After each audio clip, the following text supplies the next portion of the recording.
That's very dramatic music. Well, theoretically, we're doing combat. This is awfully dramatic. This is dramatic for Blue Jays. It's very. Let me pause it. Let me pause it until the violence starts. Well and proper.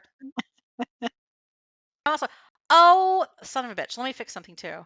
This is really. You don't hear me saying oops and fuck over here. I should press the button and say oops, fuck. I suddenly occurred to me, like, where are the bird sounds? I had bird sounds. And the owlbear sounds that I was talking about. I'd set this up, and then when I was messing with this last night, somehow I managed to like remove the folder that had all of my little animal sounds in it. And so I reloaded them, and I thought in the back of my head, because this was at the end of my messing around period, I wonder if that screwed up all of the sounds, all the soundtracks I set up. And sure enough, it did. I just realized there are a whole bunch of files not found because I need to like repoint them to the animal sounds. Only 4 minutes late. Yeah, it's fine. Hooray. And if everybody is physically, if not emotionally prepared, Sure. let's play some D&D. Okay. Okay, so starting out with housekeeping. Last time at the end I said there were 12 rooms that you could possibly explore in this tower, and that you were a third of the way through the possible locations. Okay. I lied. There are actually only 10 locations. So you've made even more progress than you thought. You've all done very well. So there is a slim chance that you might actually accomplish everything that you possibly would want to accomplish in this tower if I would quit talking today. Nah. Okay. Not the way we play. The other thing is, as you traveled from the Great Hall into this greenhouse where you're currently confronting some asshole blue jays, you plucked flowers that triggered like a teleportation thing. I made the item for those petals that you plucked. So they're in your inventory. I don't even remember what they're called anymore. There's some kind of blossoms. Why did we grab them again? I can't remember. Kai grabbed them because he said they were magical components or something. Yeah. Yeah, like you recognized they were fey flowers, I think what it was. You went into the Great Hall. You spotted well, let me do the summary. That means this would be a good time to do the summary. To remind everybody what the hell happened and why you're even here. Oops. I'm a big oopsie today. Okay. But the name of the inventory thing is Blushing Nymph Petals. Ooh. Yeah, pretty exciting. So yeah, last time I screwed up recording the first half, so I only vaguely remember what actually happened. This is like just basically the most I could remember. You guys had a spell experience. You'd infiltrated this cultist meeting, and you wanted a short rest after your spa experience because it was very stressful or something. There was that stone ritual thing that kind of messed up the people who didn't drink the drug tea. So you ducked into a tavern called the Seven Stringed Harp for some chip buddies and some ale, just the personal refreshment time. And you met Elaine Harpwell, who was the ex Mrs. Ernest Elkhorn, the guy who runs the Emporium where the statue you're supposed to pick up for the Emerald Enclave is theoretically being held. But you know that the Emporium has been robbed. So that's a whole big question mark. But this ex-wife was one of the people who was mentioned as maybe she has a key. But you decided not to talk to her about that because I think she was a little bit flirty with Terrell, and Terrell was like a bit red-cheeked and shy about like, let's not, talk too much to her. Let's be honest, Terrell's never been laid, so let's just have our snacks and run away. So you're pinning all your hopes on finding what you need at Amelior's cottage. So you travel to the cottage. You go towards Third Hill, and you you just experience different parts of all the neighborhoods of Succumber proper. You go by the All Faiths Cathedral, by way of the Sanctuary Spiral, and you see like the little shrine of Maliki there. but it's like an all face. It really is an all face cathedral, like except for, I mean, you don't see any like bad people, but all the nice gods and some of the, meh gods, they've got little shrines there. And you pass by some of the like theater establishments and entertainment restaurant kind of places. And you also pass through this location that's referred to as Shadow Square and the town cemetery. Both were strangely eclipsed from the sunshine. But none of you, I guess, had any roles that were good enough to have any idea why that might be. It was just like oh yeah, it's pretty shady here. You pass through the cat sanctuary, which had cats. Cats. But you also saw that the cats seemed to be guarded from more predaceous wildlife by some of the gargoyles that you have noted around the city. So at least the cats are protected, if not the villagers.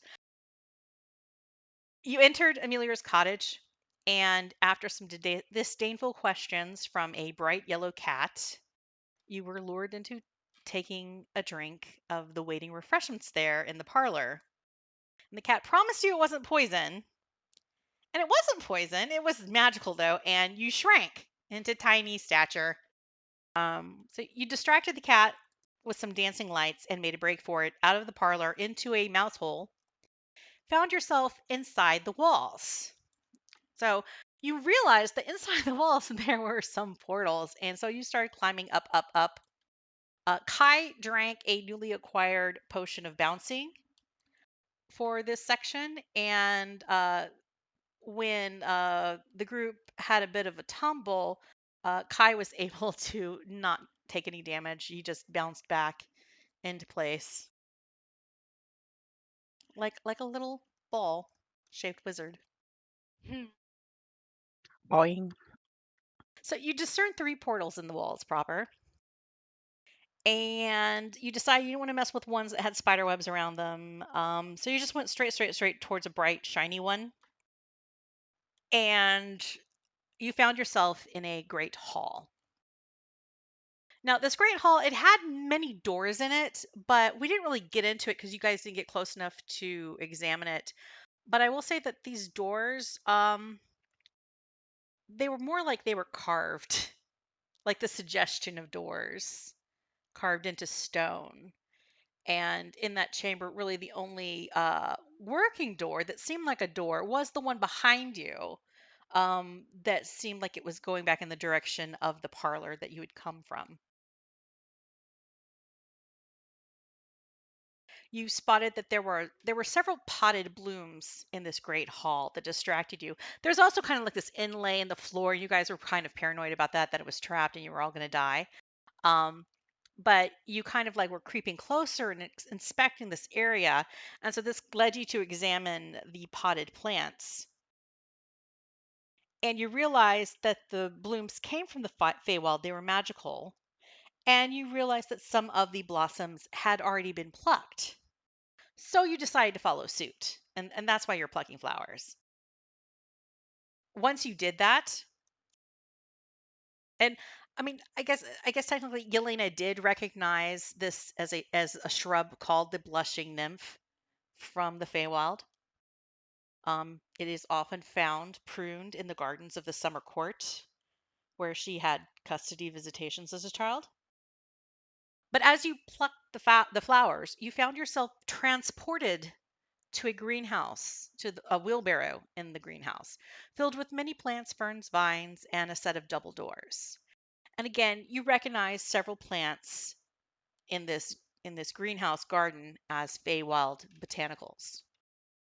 You also noticed there were bird cages, and 2 of them had occupants. One contained 3 blue jay-like birds, and another housed a single cardinal-like aviary species kind of thing. Terrell used to speak with animals and proceeded to speak to the blue jays. And in questioning them, you learned that the room through the doors, through the double doors out of this greenhouse, was the kitchen. The Blue Jays claimed that they were imprisoned by a cruel wizard and they begged to be freed from their oppression. They also said that the red bird was not to be trusted and would eat your souls. The cardinal bird also called to be set free, but the red bird had a very husky voice and you guys all found it very suspicious. In fact, you didn't trust any of the birds, but you still allowed the Blue Jays to talk you into opening their cage, and they promptly grew 2 sizes, became giant, and that's when you realize that, oh, these are actually dire Blue Jays, and they're looking at us like we are worms. So, ta-ta, that's where we let up. Now I guess I'll kick off the stressful music again. Hopefully this time with bird sounds. There's definitely tweeting going on. Yeah, we got some tweeting. And we got some roars from a Gerhootie. Because you do have your owlbear sprinkles with you. Mm-hmm. I just want to start this by saying, stop letting Terrell do stuff. She opened the damn cage and let the Blue Jays out. And the thing is, you never trust anybody. I mean, you're paranoid. I know. This Much group less as a rule. Trust the animals, you know. As a rule, you're all very paranoid. But that doesn't let you stop from doing stuff. Okay, so my notes from the last session end with, do we want to let the red bird out because the Blue Jays didn't like it? Yeah, there was Sure, that thing. why well, not? They, Why they not? the Blue Jays don't like the red bird, so what harm could it do? Exactly. What's one more dire bird? I mean, the dire bird might help us. Yeah, exactly. So, yeah, there's that. Did I can't remember if I had you roll initiative at the end or I'm having you roll initiative at the top. I don't remember. I don't think we rolled it. No, I think you just said we'd start off with the fight this time. Okay, so everybody roll initiative. I've got to remember where it is.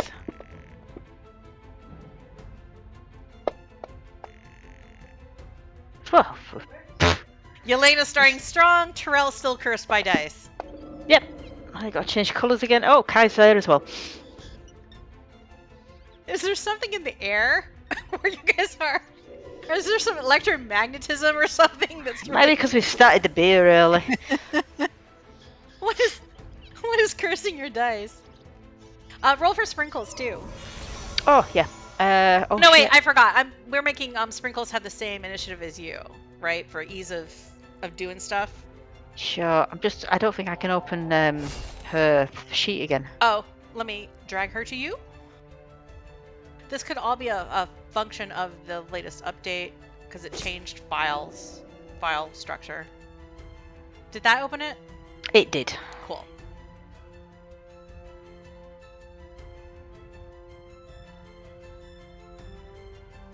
Alright, but we're leaving it on me, yeah? Same initiative as me. Yeah, so I've moved her to have a 3 for her initiative as well. Okay. Where's the brain, guys?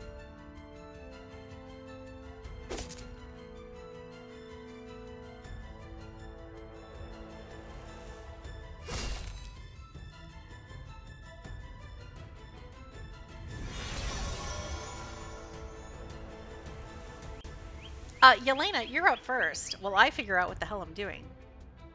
Oh, great. So now I need to figure out what I'm doing. I know. See how that works? I'm looking at my spells. I immediately go to look at my spells. What have I got here? Well, why do I only have... Oh, there it is. I have to scroll. So many spells! So many spells. Just trying to not forget that there's other things I can be using aside from just shooting things. This is why I don't play a wizard. We would be here forever if I was playing a wizard. It don't matter how many spells Kai's got. The only important one is Fireball. Exactly. I would be concentrating. Well, Misty Step would be nice. During the rest of the party. True, yeah.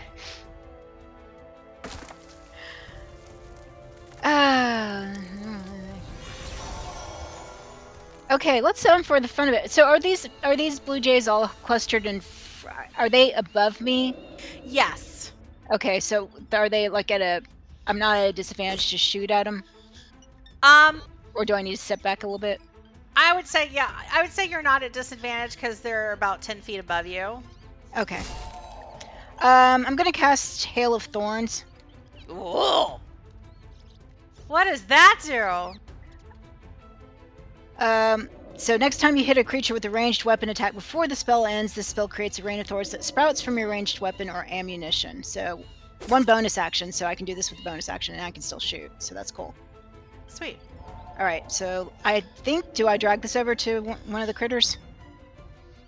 Yes. All right, let me do that.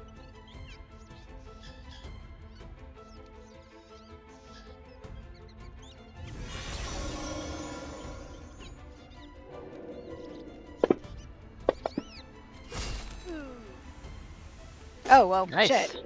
I guess he has to dodge it. Oh! So Well, that first sucks. the blue jay made a dexterity save. I did not see that you have to do it. Yep.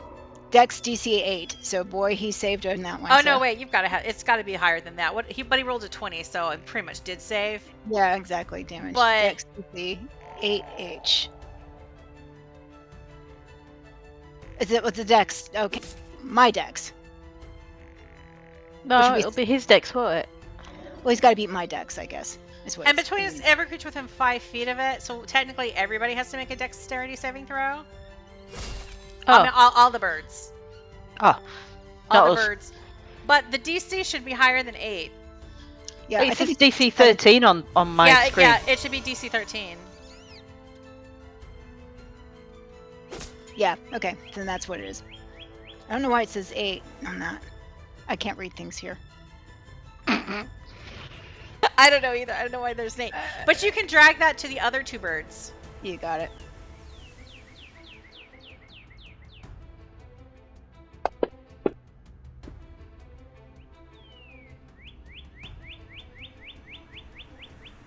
Okay, so one of them failed.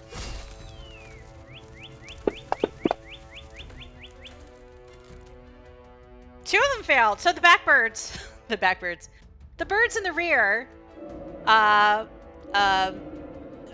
they see that like the asshole in the front has like dodged and weaved around your Hail of Thorns attack, but it kind of blocks their view, so they don't see it coming when the bird in the front dodges out of the way. And that's Well, just it the hasn't kind of... started yet. I still have to shoot in order to... Yeah, okay. Now, here's a question. Does that still work if I shoot the middle dude?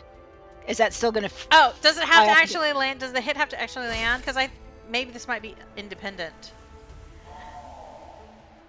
This is me trying to read the description again. Yeah. Before the spell's Oh, in. you gotta hit him. Right. Oh, Yeah, but yeah. your concentration on this. So this is the next time you... Oh, okay, we rolled too early. We Okay, should've so seen do if we you have to... hit. So I But- need to shoot him first and then... Or it just... So I can't do it this... It's like I cast it this round and I have to take effect next round. Is that it? I'm just checking on one thing, because it's basically, yeah, next time you have a hit, this goes off. Okay, Yeah. gotcha. I understand now. Sorry, I'm trying to figure out if this means that it goes off every single time you hit while you have concentration, and every time they have to make new deck saves, or if it's a one-off. So it says the target of the attack and each creature within 5 feet of it must make a dexterity saving throw. So yeah, and it's a bonus, so it suggests you need to attack the thing first, and then if it hits, then all those saving throws would have to be made. I think the key word here too is the next time you hit a creature. Mhm. So I think that removes subsequent times, but like the next time you hit, assuming you hit them within the next minute of rounds, Right. yeah, we'll have this effect assuming- where the I'm hoping- guys in the back get it. Yeah, so I'm hoping this worked out. So I did it as my bonus action first. Now I'm going to shoot. And maybe all this will go off. Yeah, Maybe hopefully. good things Fingers crossed. All right, I'm going to shoot.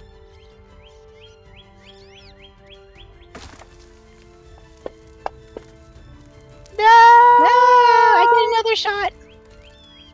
It hit him anyway. It's a good thing. Blue Jays don't have a lot of armor class. Oh my god.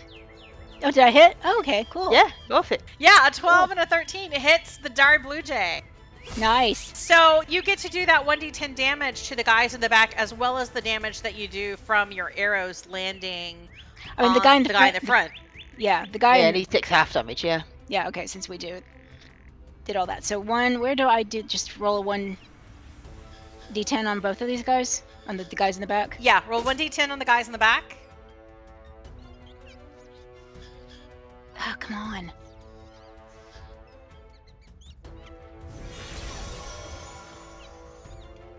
Do I do the damage one? Yeah. That's it. Right.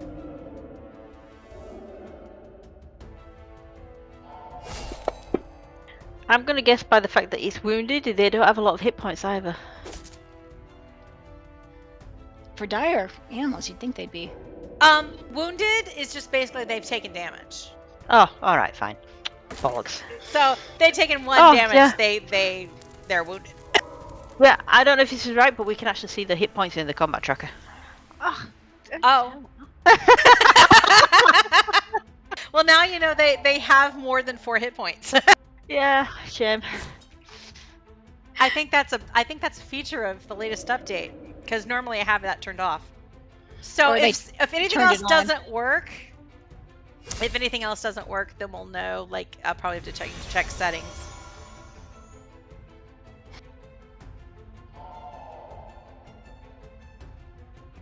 All right, that does it for me. Wait, did the one in the front, does he take half damage because he saved, or does he take no damage? That's a Did you do your attack? You did your attack roll. Did you do Yeah, your damage roll you on didn't him? do, you didn't do your normal arrows hitting the front guy. Oh, did I not And do then- that? Oh, good. Great. No, and then he should take half 1d10 from saving from your hail of thorns. Yeah, and then roll another d10 for the guy, but it'll take half damage.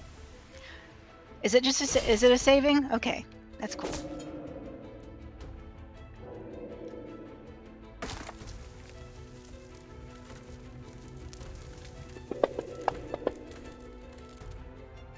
Oh, cool. So it does do that half. Okay, cool, Nice, sweet. cool. And then you have one more because you hit him with 2 arrows, so one more regular That's right. one more regular hit on that guy. On I was Blue just Jay very 2. excited to do the Hail of Thorns. I was very excited to do like a. Yes, you used a spell. spell. Oh my gosh. Ooh, 16 damage. That's like 30 damage on that guy in the front. In 1 round. Very nice. With some collateral damage on the other guys. That's not bad. That's what I do. Shoot things. No wonder the birds are tweeting. They're like, oh fuck, these guys aren't the worms we thought they were. All right, now that does it. Okay. I remember how to play this game. I really do. But unfortunately, it is now the Blue Jays' turn. Yeah, that's what I was worried about.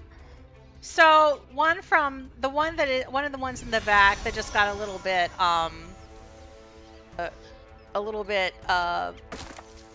thorned.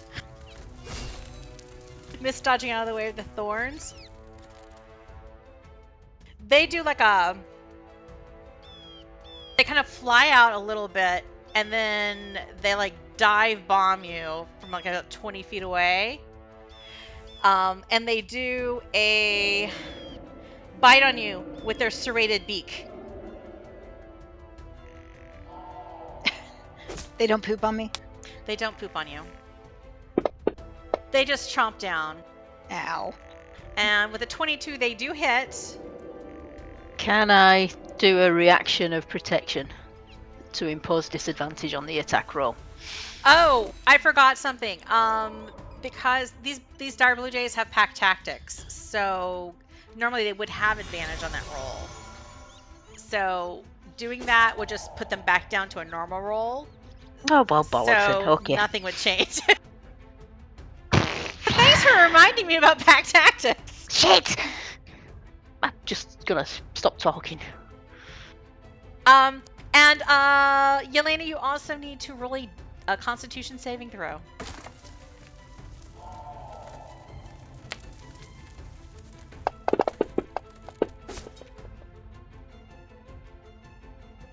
I just saw blood on my screen. That was really impressive. Well, you did save. You did save from whatever might have happened, but Yeah. you took from just the flyby beaking. You took 11 damage, and the bird flies away, booping up this direction about another 30 feet. So they're about 20 feet in the air and about 10 feet further away from you now. The next bird in the back, they go for Terrell, doing largely the same thing. So they fly by and try to do a passing by on Terrell. Oops. Don't take that into account. Let me give you... What the hell? I don't know what I just did. I just rolled damage on you instead of rolling an attack. Hmm. So let me give all those hit points back. And roll the right thing. No, wait, I'm doing it right. Okay, never mind. I'm having a brain day. Is it because of the change in weather here? I think so. But the bird only rolls a 16. Misses. So after doing a kind of like a flyby, they're flying up in the air and past you. And I didn't really say it before, but you can have an opportunity attack as they move away, you or Sprinkles. Okay. If I'm taking the opportunity attack after they've bombed me, does that mean I can hit them with my sword? Yeah, it's like before they've had a chance to fly out of range. Okay, then I will take the attack. So it's the one that's just gone to the south, yeah, Blue J3. Yeah.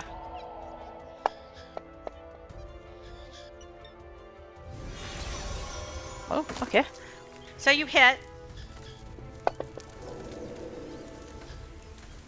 Woo!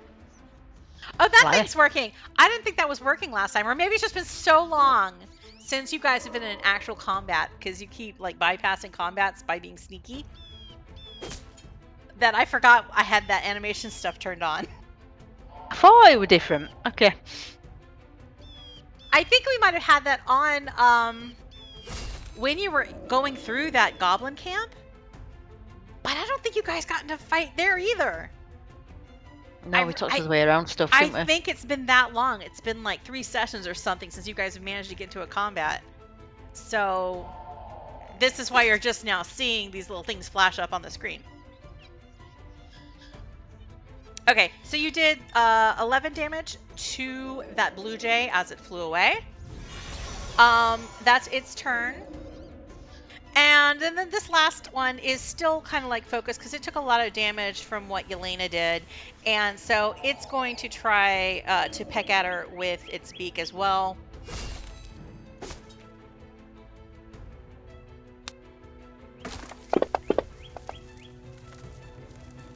And it hits with a 17.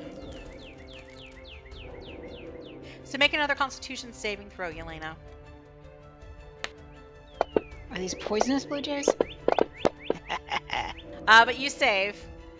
Yeah. But you did take 11 damage from the bite itself.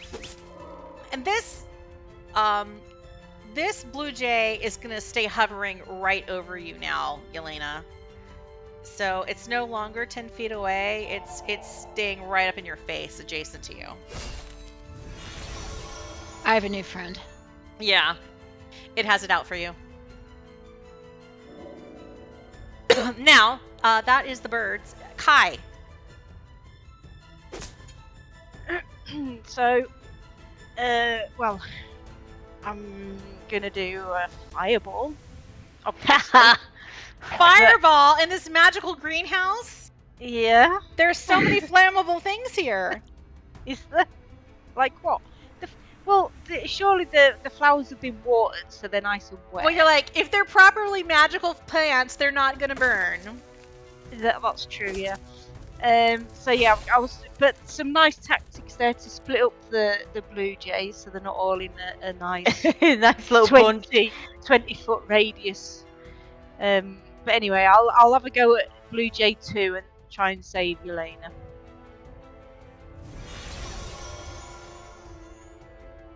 If I can remember how to play it.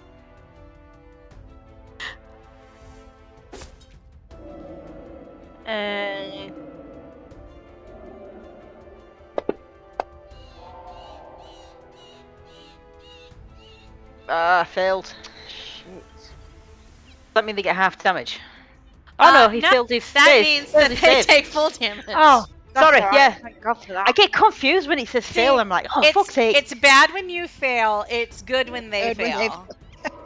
You just Are have you to ready? remember if it's them or they or You us. just gotta remember who you are. Look at all them Whoa! there's a lot of sixes in All there. those D6s. Whoa. Fucking hell. Now, as you throw this fireball on this one blue jay,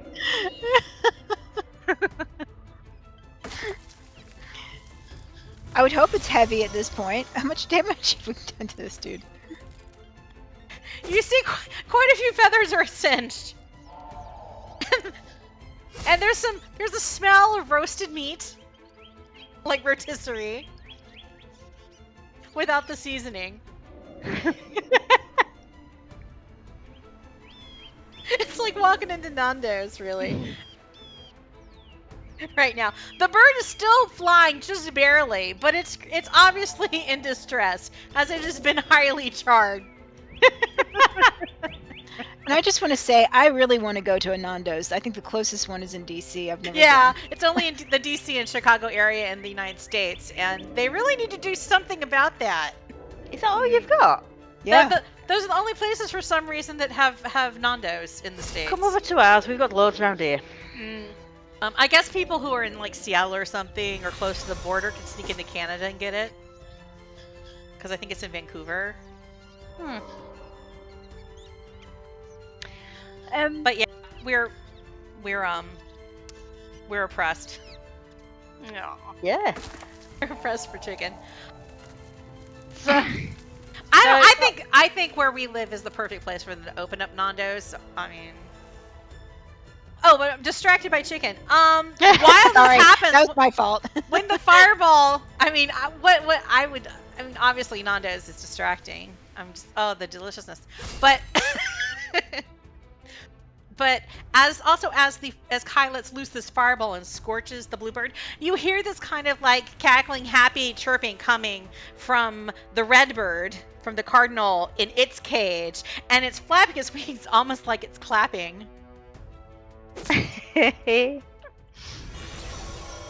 But anything else, Kai? well, I'm just gonna move. Well, no, would I be safer in a pack? Nobody's adjacent to you except for your allies, so you can move freely. Yeah, I know. I'm just wondering if I move, it'll make it easier to get me. I don't know. I'll stay where I am. Okay. Yeah, that's me done. All right. Now it's Sprinkles and Terrell's turn, and I'm gonna also add the red bird. Boop. It's like you read my mind or something, dear. I'm just gonna add them so you know where they are.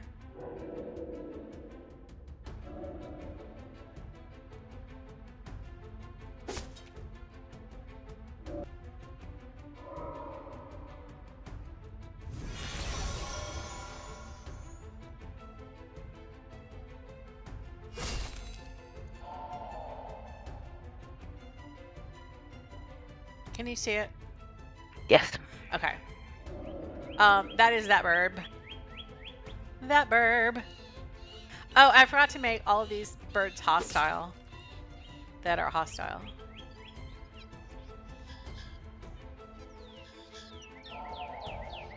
As if you can tell. So yeah. I forget, does that just change their border color? Yeah, it just changes their border color from like green or yellow to red. They've disappeared off the combat tracker. Oh, because when I changed them to being red, it automatically hid them. Okay. Now we can't see the hit points. Bollocks. Oh, that's why you can see the That's hit why you points. can see it. Because That's they were why. your friends.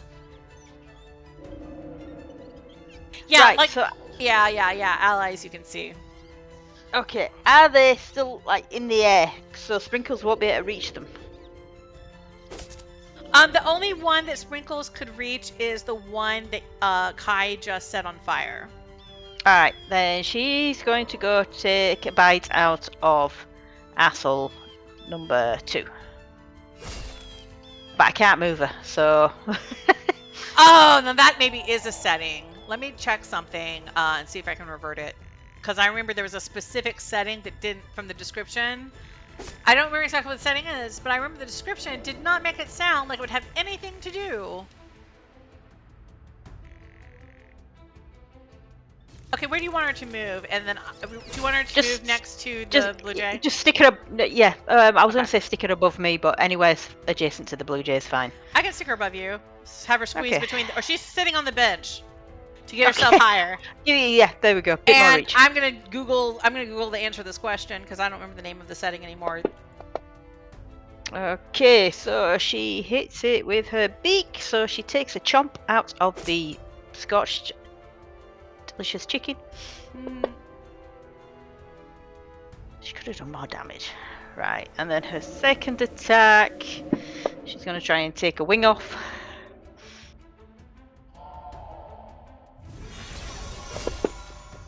Ooh!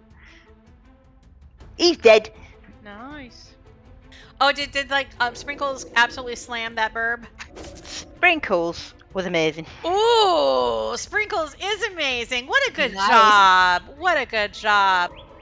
So Sprinkles just kind of rears back, slashes down on this dire Blue Jay that's like been well cooked in advance, and she takes the opportunity to have a little snack and just starts gnawing down on this freshly baked chicken.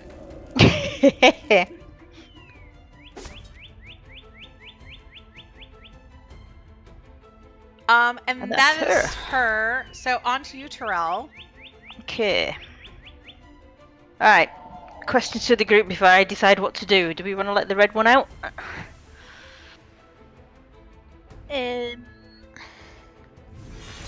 Well, does it talk? I guess it does talk. I guess you can go. Yeah, I can't remember. We just. engage in a conversation. What gives, buddy? I Come mean, on. he's clapped us. He was very happy about us doing damage on him. Alright, then I'm gonna cast Bless. If I can remember how to do that. I'm sorry. What were you asking? I was asking the group if they want me to let the red guy out. Okay. And what did they just? What did they say? I was trying to figure out how to get really you to said move anything. Sprinkles, but I'm like not doing it.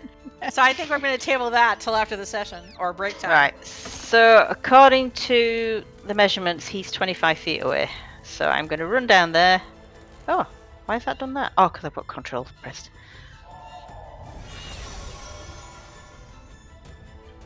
And I'm going to let the guy out. Oh, you let the guy out? Yeah. Yeah. So this little cardinal bird does a little hop, hop, hop from foot to foot to foot, and as you open up the bird cage, it hops out and it stays like a little bird. It grows slightly larger, but its eyes begin to kind of burn into like living little flames in its eye sockets, and it lets out this like kind of chirpy sound. It looks extremely menacing, but you see it kind of salute you with one wing, and it dashes or flies over here just a little bit until its next turn happens. Okay. That's me. All right.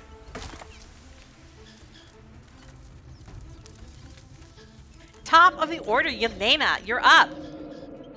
All right, I'm gonna shoot Blue Jay 1. I think I got a line on him right from where I am. Okay.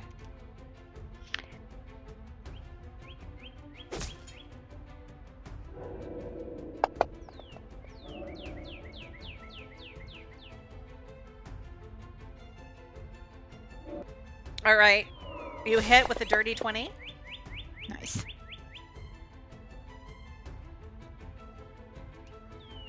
And shoot him again.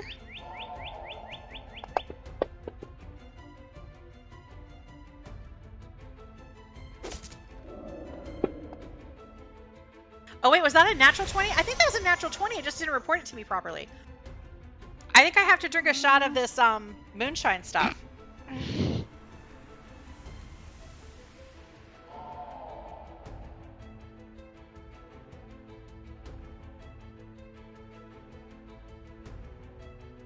I'm drinking a shot of cherry moonshine. You still got those things? Okay, that might be the last thing I drank from there. Okay. I think it's beginning to turn weird. Ugh. Yeah, I might replace that with normal moonshine. But you do 14 damage with that hit. Wait, do you just do 14 damage? Nice. Because it looked like No, it was a she did- natural 20. Yeah, I don't know what that natural 20 because I thought I rolled the No. 10. Yeah. I don't see a natural 20. I see an 8 on your first attack, D20. Okay, And a so I drank for no 14. reason. I'm confused. Yeah, but yeah. Okay, it was a dirty 20. I thought one of these things you got double damage. No, you just got your 2 hits, didn't you? Yeah. So Okay. you did 24 in But you total. did 24 damage to that bird. Excellent. And the birds, they're just like, you know, menacing with their beaks from afar. Mm-hmm. I am done. Okay. The red bird has a chance to do something.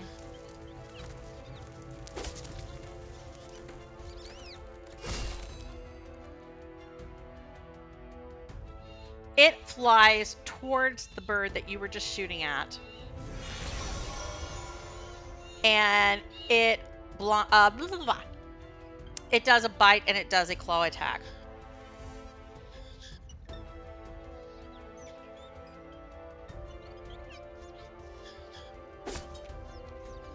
Or actually,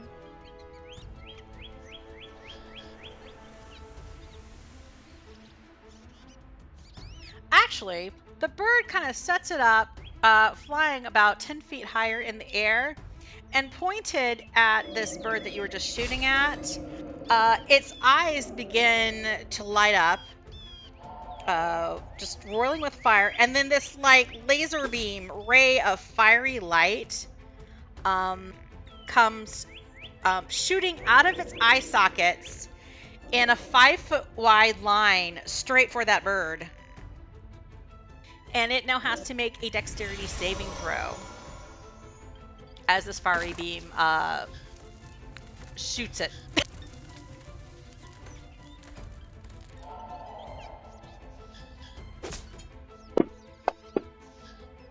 And it rolls a natural 1. Whoop. So the dire blue jay fails, and it proceeds to get some incinerating damage, much like Kai throwing a fireball at its friend. Mm-hmm. So it takes Wow. 25 Almost damage, as good as yours. and it's also blinded at this point for 3 rounds. Wow.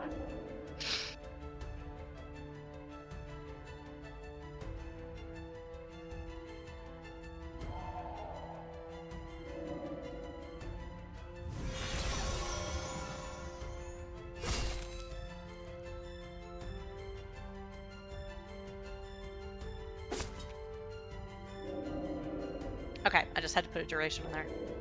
I think I put the right duration. Oh, let me do this. I hope that's right. I don't know. Ooh. And that is that bird's turn, unless it has. Nope, that's that bird's turn. You guys can do. You can do a nature check or a Arcana check. Okay.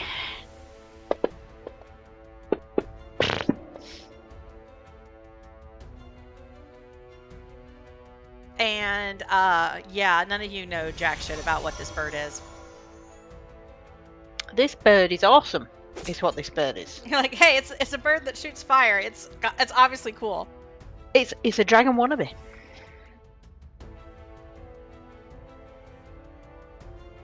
The somewhat scorched asshole bird.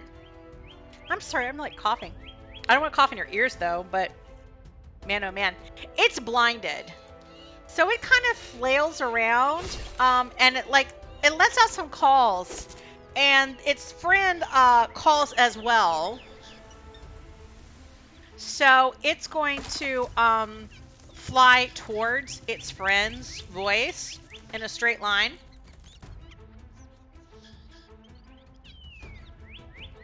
And it's going to be like kind of like scratching as it goes, but because it's blinded, it's going to be at disadvantage. So that means it's going to be going past Yukai as it flies, but it's going to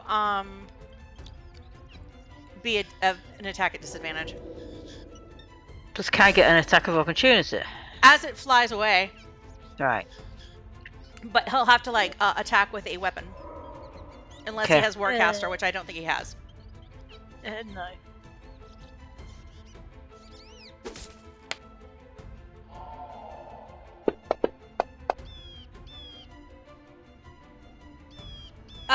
Wait, did that not be...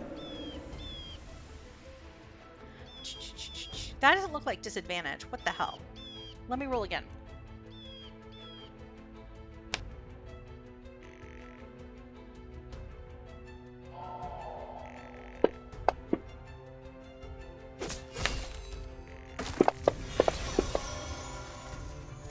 Okay, that's more like it. Well, I don't know what happened last time, because that was an actual disadvantage roll. But the first one wasn't a disadvantage roll. It? Yeah. But it misses. It does miss. And as it flies towards its buddy. You can make a attack of opportunity, Kai. Okay, so I'll just waft my quarterstaff at it. And Don't waft it. well, you know, Wave it with intention. I've got noodle arms. Eh? What the fuck? And I have absolutely no idea. You got advantage because it's blind. Yeah. Yeah. Oh, maybe And you rolled a 20. Maybe that's what I did is I like double dogged. I messed up my disadvantage when I hit the disadvantage button because it was already blinded. Anyway, you hit. Even noodles are hard before you boil them. And I do 8 damage. And that means more, that was a natural 20. It was. Uh-oh. Don't do it. Don't do the moonshine. The dodgy. It was realize- nasty, but None of us will know if you're actually drinking it or not. it's gonna get You thrown just away read. at break. That's what's gonna happen.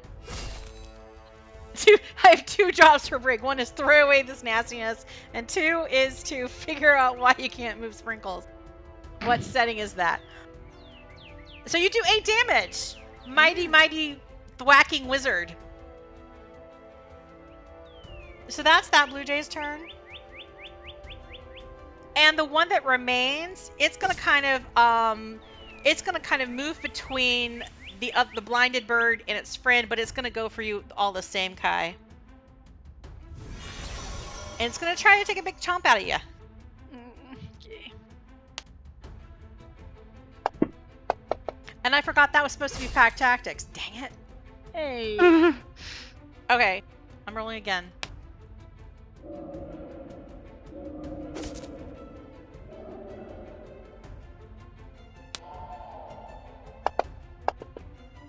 Oh, Nat 20. Yay, pack What's that? tactics! What was that? My screen just started jumping up and down. Oh, is that That critical? was the critical and hit. that's It's Yeah. supposed to jiggle with excitement. At the Okay, clip. so then we will know when a 20 is there. Yeah, I guess so. Mine didn't jiggle though, so I'm not sure what's up with that.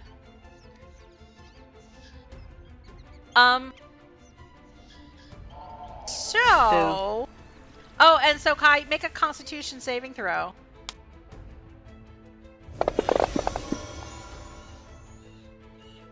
I will when my screen stops jiggling. Hang on.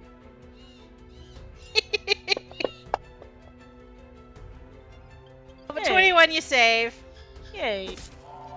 So I only take half damage. No, that was for No? another effect. So you still take the Oh. 25 damage from the beaking. You're just spared whatever the other side effect could have been. Okay. But hey, on the bright side, it's your turn now, Kai. Fireball incoming. 1 second.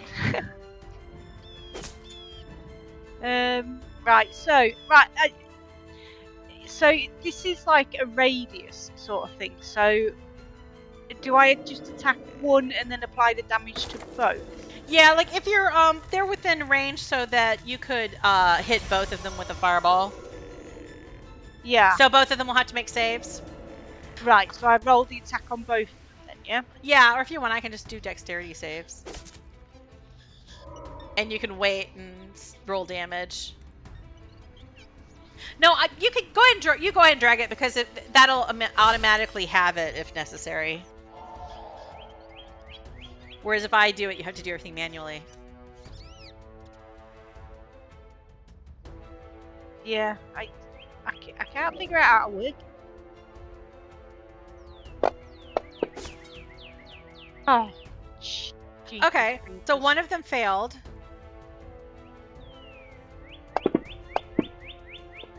And number 3 saved. So one of them's going to take full damage and one of them's going to take half damage.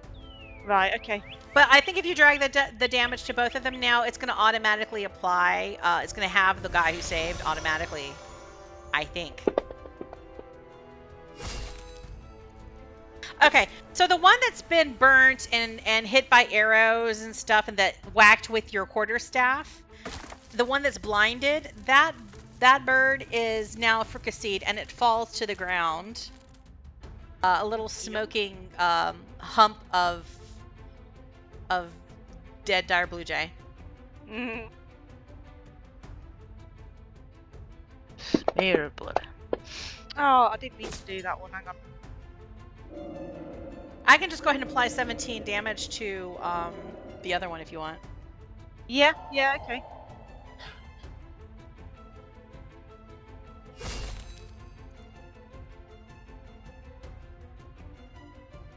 Okay, that's your turn, Kai.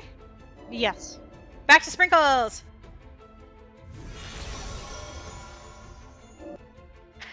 Can Sprinkles reach Blue Jay 3 or is it too far up in the air?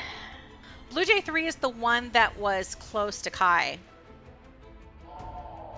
So it's come down a bit. Yeah, it was Okay. it was staying kind of hovered and close, but like between the dead one, the one that's now burnt, and Kai, so that it could get that pack tactic sweetness.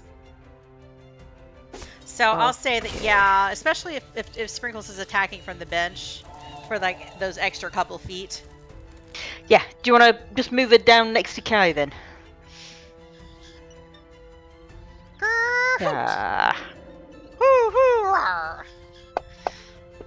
Which actually means, ooh, more chompy birds. But 11 misses, Oh, but she missed. gets another attack of some kind, right? She does, yeah. She was just too excited about the chance of more food. Yay!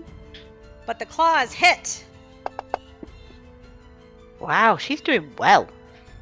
With 19 damage, the big girl claws slashing at that bird, and it felt it. It looks very stressed. The bird looks bloodied. It's only been slightly roasted so far, so it still has most of its feathers, but Sprinkles took a big chomp out of it. And you see her kind of gnashing in place, like, raw meat. Interesting. She's slightly domesticated, so she doesn't get to hunt. Like, usually the things that she's been eating are already dead, or they've been prepared for her, like people food. So this is the first time she's taking a really good chomp out of something that she would normally eat while it's still alive. Okay. But that's Sprinkles, well, that's all right? she's got. Yep. So, Terrell, it's your turn. Then I'm just gonna run up and hit him.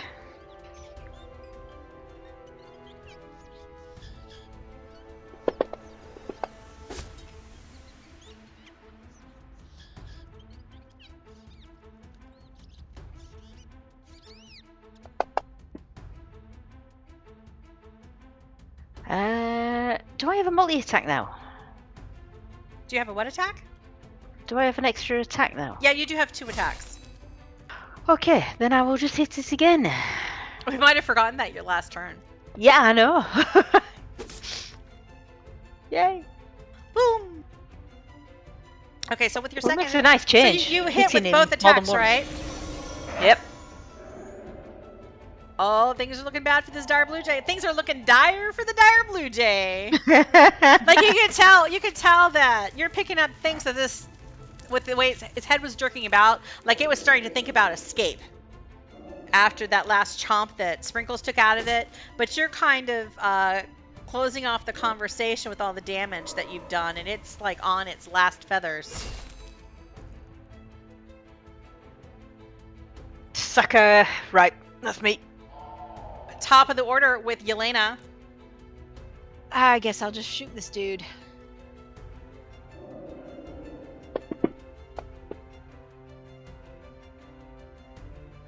Nice.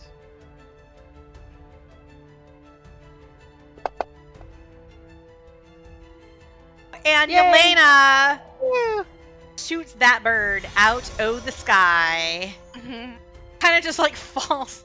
It falls where it is, and you see it like falls into this kind of glowing magical orange tree. And you don't see it hit the ground. It's just like the dead body is landed on the branches in there somewhere.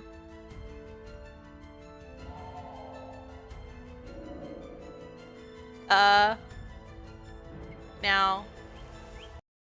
Terrell looks at the red bird to see if it's going to attack us. the red bird at this juncture, it kind of it flies like in a lazy circle. It seems quite satisfied at how this has progressed. And you see the red bird then come to a little landing on the tiles, the stone tile flooring of the greenhouse. And it begins to transform shape. And gradually it changes from the form of a bird into a creature with reddish skin and orange glowing eyes and 2 little tiny horns poking out of its skull. And it speaks to you in this low, kind of whispery voice that crackles. Thank you for setting me free. I'm no longer bound by the magic. Thank you for your help. It was my pleasure under the circumstances. Now, I think it's time for me to attend to, well, perhaps now is not the time for that. I'll take my leave, but for your service, I'll grant you one favor.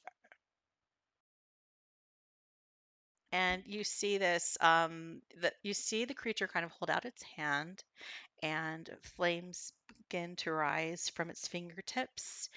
And this kind of mottled dark metal coin appears in its hand, and it tosses it in your direction, Terrell. I catch it. And when you see it, you see kind of like a gruesome visage on the coin. Kind of like it's like a devil, but it's screaming. Nice. It waves one arm and disappears. Okay. Do we know how it works? Do I make a wish on the coin, or will it summon it if I need him? Terrell's standing there like shaking the coin. Yeah, but how does this work though? What? Hold it up, bite it, see if it bends. And then you hear this little voice in your head that says, "If you want to claim your favor, throw it into a fire." Ta ta. Okay. So I'll add that to your inventory when I remember to do it. Okay. Okay. So now you're left behind in this greenhouse. It is empty of birds. There is some blood now, kind of splashing some of the plant life. Some gruesome petal looks here. But Kai was pretty much right in that the magical plants did resist the flames, though there are some scorched daffodils and ferns here and there. But by and large, the plant life seems to be still in happy, growing, thriving a state of gardenness. There's a little faint hum coming off of some of the larger trees that are brightly colored. And you still see the fey flowers that you recognized from before.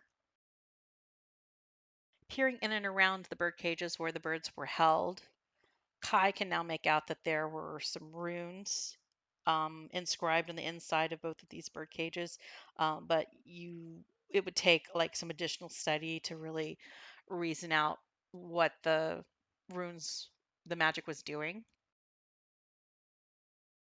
though Though you know enough, it was obvious that like at least one of them was keeping the dire blue jays from being big assholes, and they were just like little assholes. Yeah.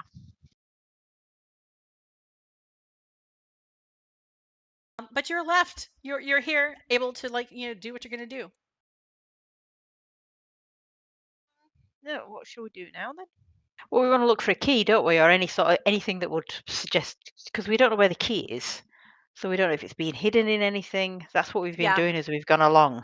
You're looking for a key to the Elkhorn Emporium, but you're also looking for For the codes. codes that control the defense golems. Is there anything in the cages, you think? Worth a check. Apart from the runes. Bird poop. Yeah. You can do an investigation of an investigation check of the cages. Yep. Oh, that's not a very good one. Okay. Oh, that's even worse. Okay. Yeah, by and large, you find bird poop. Is the bird poop useful for anything? No, it does look like mundane bird poop. Yeah, Kai, you're like, well, there's probably some alchemical use for that. Maybe. It's not magical bird poop, so you're like, this is just mundane stuff. You're more interested in the flowers, the fey flowers are more useful to you magically, from what you can immediately tell. But inside of these cages, let me just check one thing.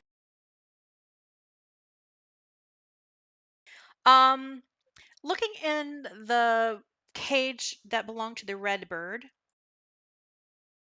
you find one glowing feather. We ought to take that then. Or should we check it before we take it? I'll put I that in the part of guess. inventory. Does it burn? Can you pick it up? You just see that it seems to be shedding, it's letting off like a glow. It's not like physically burning, but it's letting off a glow as if it was emitting firelight. Handy as a torch, if not else. Right. Yeah, so this feather is kind of like a torch. And when you pick it up, you feel warm. And I mean, the weather isn't good for that right now. I mean, it's getting a little bit chillier and stuff, so maybe it's a little bit nice if the breeze was too heavy. But you think as you hold this feather, it might be nice if you were in a more snowbound environment. Uh, that might help keep you cozy. Okay. Okay, take it with us. Okay, I put that in the party inventory. Okay, and there's no else in here that looks like it could be hiding. And digging around, Kai finds like one platinum piece.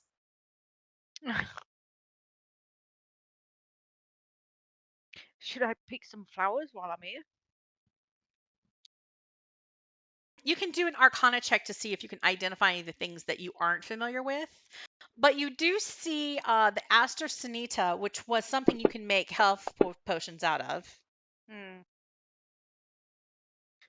Yeah, we could do with some of that. You see the Lemon's Bane, which was the thing that the bees really like to eat. But that's what you use to make like the bee balm. But it also has something to do with acid resistance and an acid kind of acid related enchantments or an acid resistance potion kind of situation. And then you see a wizard's hat, which you remember was some kind, you can make explosives out of it. That's more up Kai Street. Now, as for with a 17, you pick out that the two trees are somewhat powerful magical components. The blue one is known as an azure larch, and you know that the leaves can be used as part of making enchantments and can replace other ingredients. They're kind of a catch-all kind of component. Okay. And the orange tree that has like the dead bird in it. You notice that it is fruiting with berries, and you remember that these are this is referred to as a weave willow, and that the berries also have arcane power for use in enchantment. Okie doke. So take a sample of the trees then. So you've taken samples of the azure larch leaves and the weave berries, as well as the other plants. Just like And a you got this walking feather. botanist. So it seems kind of clear that, like, yeah, Amelior Amanitas kept this greenhouse around with some magical components for his different alchemical projects. You also realize that towards the north of the greenhouse, there is a kind of a snake plant, and you're thinking that that snake plant looks suspicious. You remember something about how sometimes snake plants can be enchanted, can be animated. And to be on the safe side, just in case that's an animated snake plant, you should give it a wide berth. Okay.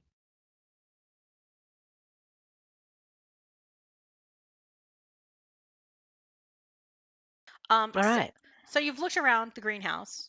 There are the doors to kind of like the southwest that the birds did say led to the kitchen. There is the wheelbarrow full of dirt, though you're not quite sure if you can go back through the dirt and how you would accomplish that, because the plants that you pick the blooms of in the Great Hall, you do not see them among the plants in this space. There's also open air. Like you can like leave if you wanted to. You could just go out, climb out of the greenhouse and take your chances. Though peering through the glass, It doesn't take much to spot that you seem to be very high up in the sky. Like the ground below is very, very, very distant. And this greenhouse seems to be somehow like suspended in midair. Okay. Okay. To the kitchen then. Kitchen then, yeah.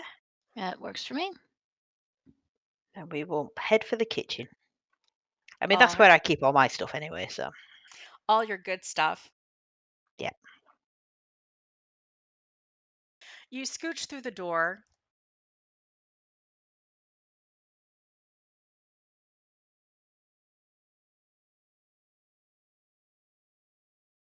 And you find a homey kitchen. What's strange about this kitchen, given that the owner of the Wizard Tower is somewhat deceased, is that it seems to be a bustling hive of activity. The fires of the stove, they're burning. The lanterns are lit. You see two cats. One is kind of a sage green color, and the other is more like a kitten that's blue. And they're kind of lolling about on one table in the center, while a bunch of animated knives are chopping up a fish or something fish like as they wait patiently. And there's a broom that is busy sweeping up the floor. You also spot there is another hat rack in this room, but it is empty. And then there is another door to the north. This one's just single wide. There also seems to be a space across the kitchen, more to the east, that is like the pantry.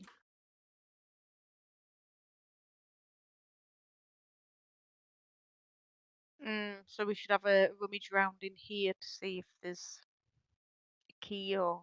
Key or code, yeah.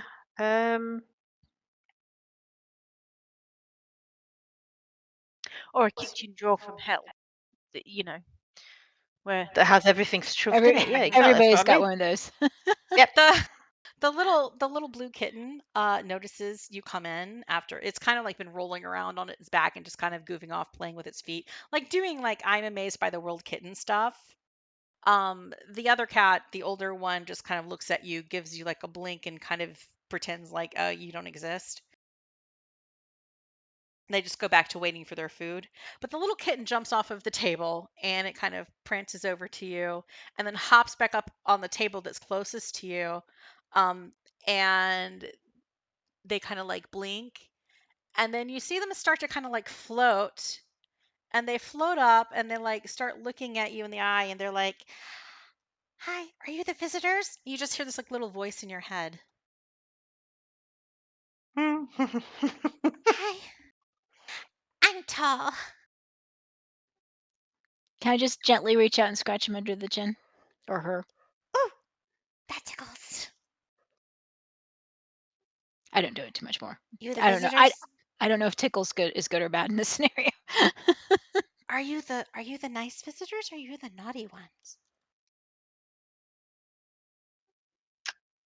Who are the naughty visitors? Yeah. that's Surely what we're the nice ones. we Hmm? hope.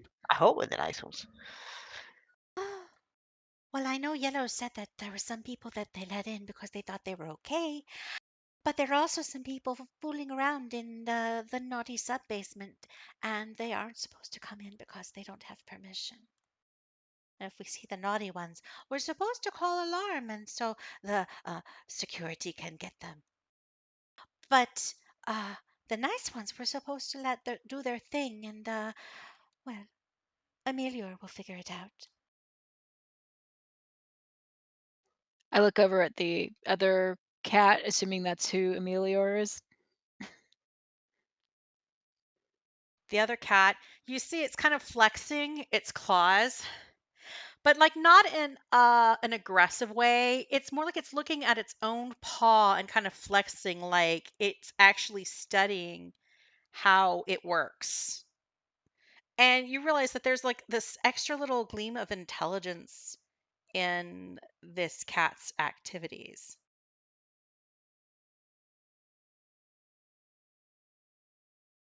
The little cat says, "Oh, that's my mom.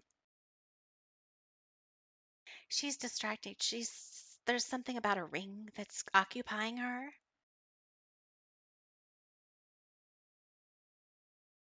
"I don't understand. I'm little."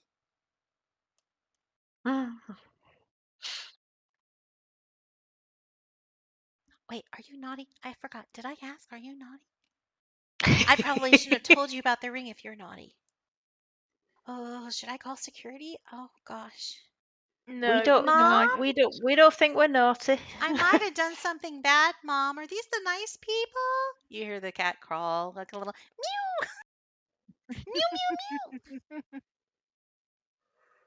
And the the older cat stops what they're doing, looking at their paw, and they kind of see like this like exasperated cat look. Like, "Ugh, why am I so bothered?" And it walks slowly over to you and it swipes up a piece of whatever this the fish stuff the animated knives is cutting up. And you see it like nibble on it as it makes its way over and joins the little cat.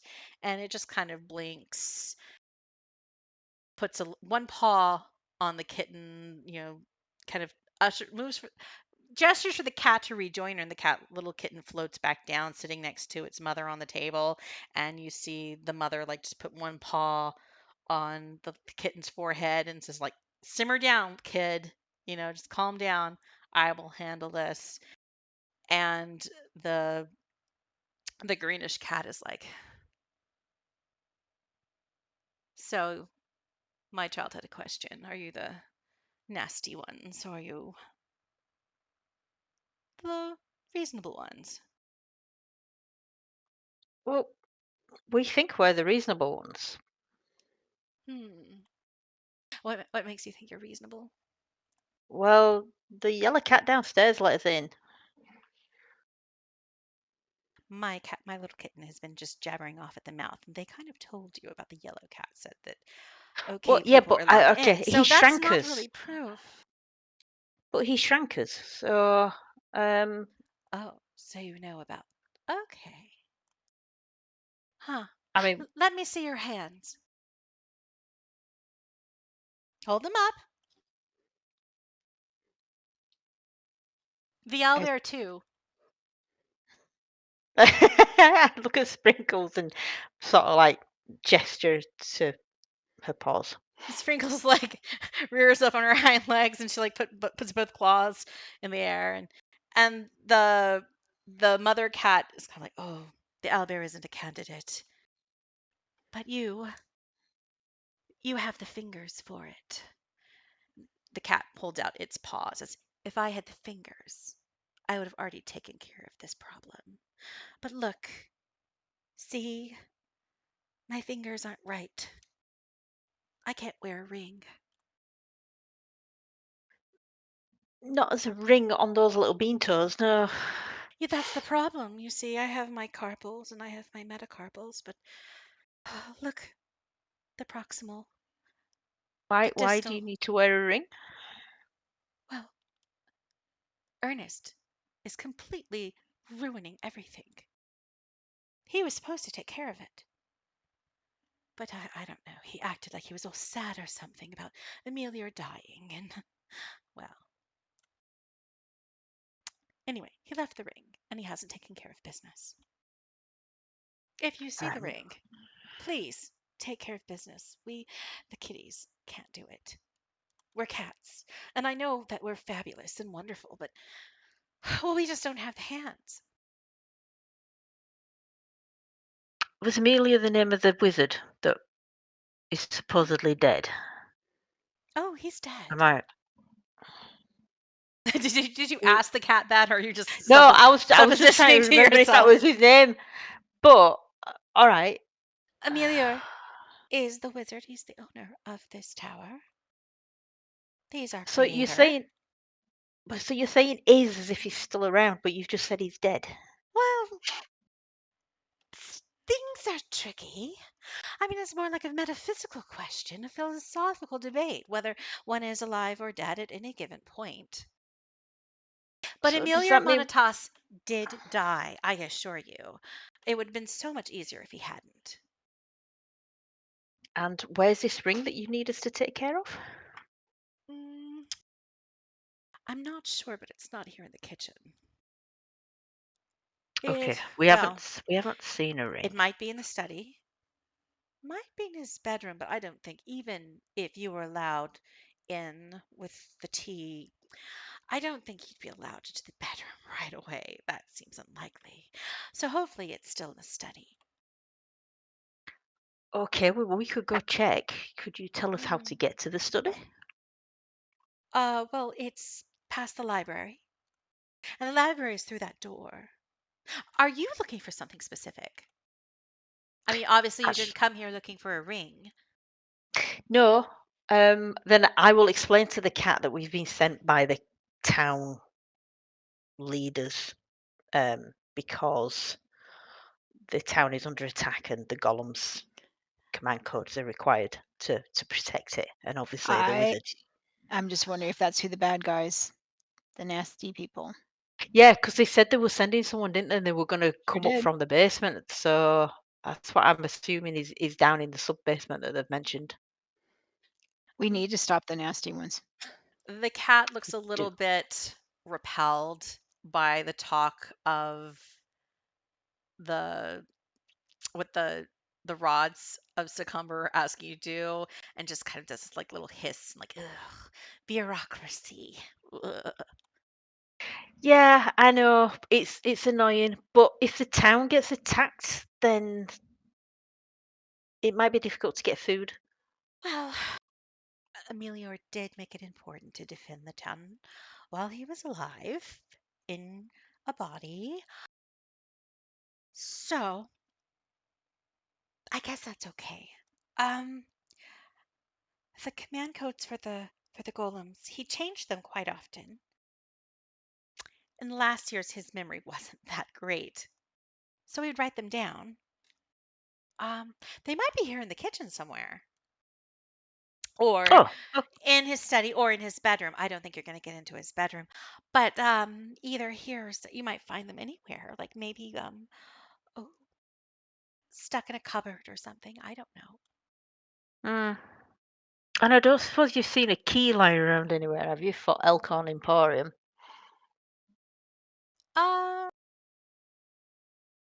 Here again, the study or his bedroom are most likely places to have his ring of keys. Right, But he has a lot of which makes sense. keys. I mean, there's keys that he carried around with him, and keys to, well, different places in the tower.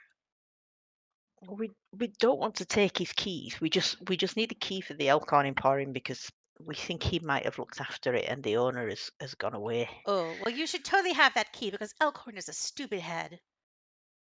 I'd scratch him if I could see him. Okay. He's just not Why is responsible. Do you know what? Considering we were sent here to pick something up from him and then he goes on holiday, I'm fully on board with that See? description. Spot on. So typical. So typical. You might want to just hunt around in the cupboards. Maybe you'll find what you're looking for. Okay. Then if it's all right with you, we'll just have a quick look in here before we go have a look through the library and the study. Sure. Would you like a piece of sushi? I would love a piece of sushi. All right. She moves back to the other table where the knives are working, and she points towards the chopped up kind of.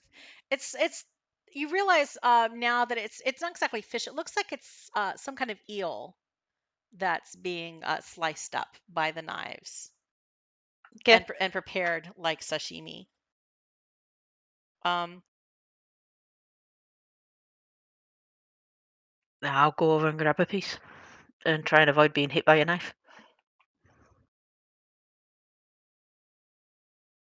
And then I'll toss a piece to Sprinkles.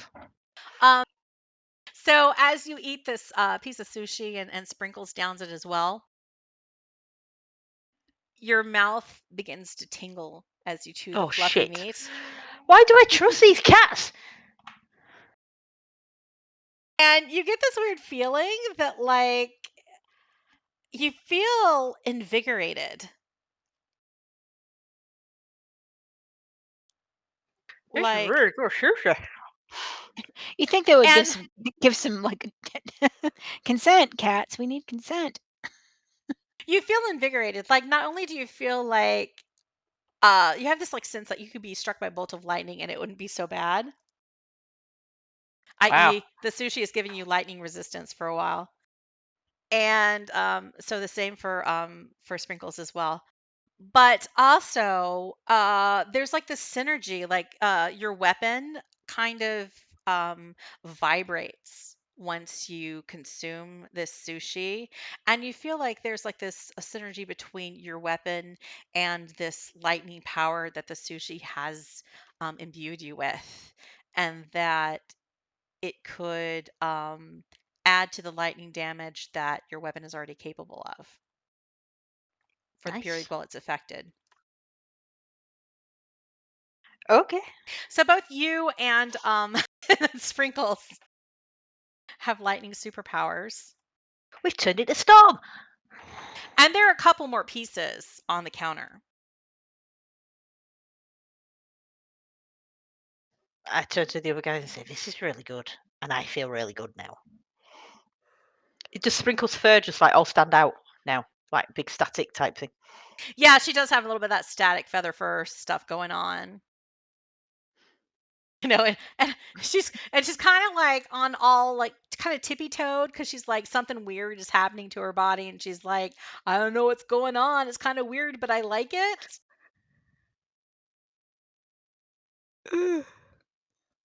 And you know, she does a little burp from eating the bird stuff earlier, and there's this little spark of electricity that comes out with her burp.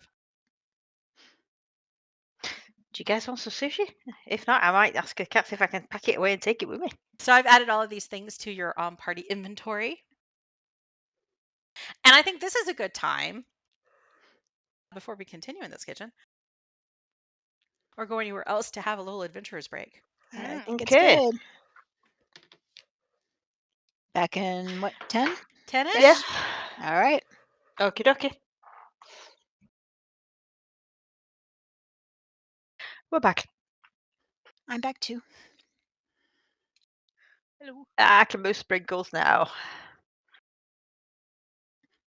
So one of the tasks was accomplished. We don't know if the moonshine cherry juice is being eliminated as we speak. Right. So we think there's a group in the basement that are the cultist guys, don't we? Right. We need to figure out how to call the alarm. If we find them, we need to sound the alarm. Hmm. Maybe we're gonna ask the cat before we move out of the kitchen. Yeah. Maybe the moonshine cherries don't want to be thrown out and they're fighting her. Oh no. Let's come to life. I am back. Is anyone else back? Yes. We're here. Oh, everyone's back and waiting for me? Oh, crap.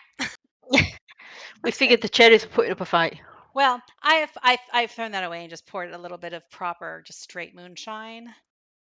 Yeah. So no skanky words- cherry stuff. The words proper and moonshine don't belong next to each other. Well, it's like, I mean, it's fancy moonshine, I think is the dealio.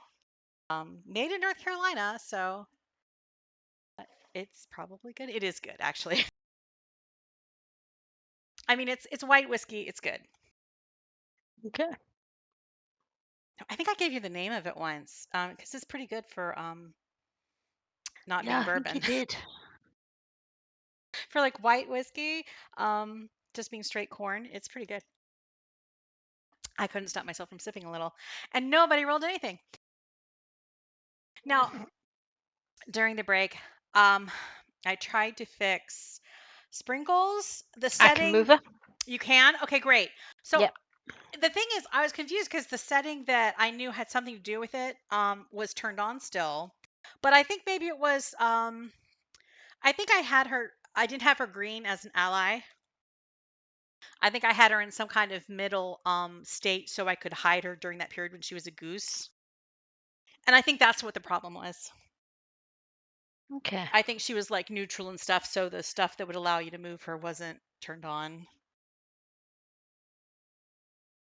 So I've learned a lot about having the right dungeon alert or whatever status on the NPCs today.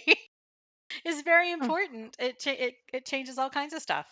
I also put the devil-headed coin in your inventory, Terrell, Okay. with like a really half-assed description. I think it probably made the description sound really ominous or something. I don't know. But we breezed through that. But yeah, you freed a bird, it turned into a devilish figure, and it gave you this coin saying you could redeem a favor if you threw it into a fire. Right. Didn't actually To tell us call how it. we. I mean, didn't say how the favor would be redeemed. Would Yeah, they it didn't even tell you anything appear, or? about the shapes and forms. Well, the idea is that if you call them by throwing the Throwing coin it into into a fire when you want to redeem the favor, it's like a calling card kind of thing. Right. But yeah, they Okay. didn't really offer up any pointers about who they are and what exactly what do they mean by favor? What do you mean? Mm. Mm. We'll leave that for like emergency. So it's a thing. Maybe for some emergency, if we all remember it exists, it might be useful. Or it might not. We might never remember that it exists. Oh yeah, like there's stuff in your inventory that's not that still hasn't been identified.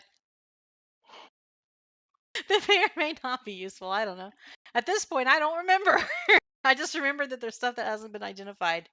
You do have stuff in your party sheet inventory, like all of the leaves and stuff, all of the fey flowers, 2 pieces of electric eel sushi, the feather off of the creature when it was in bird form.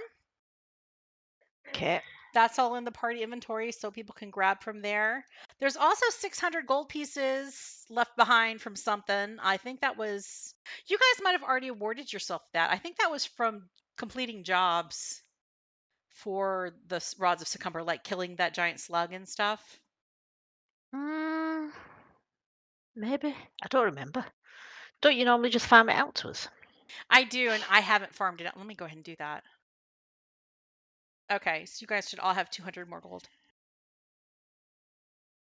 You're rich! God, you are Whoa. rich.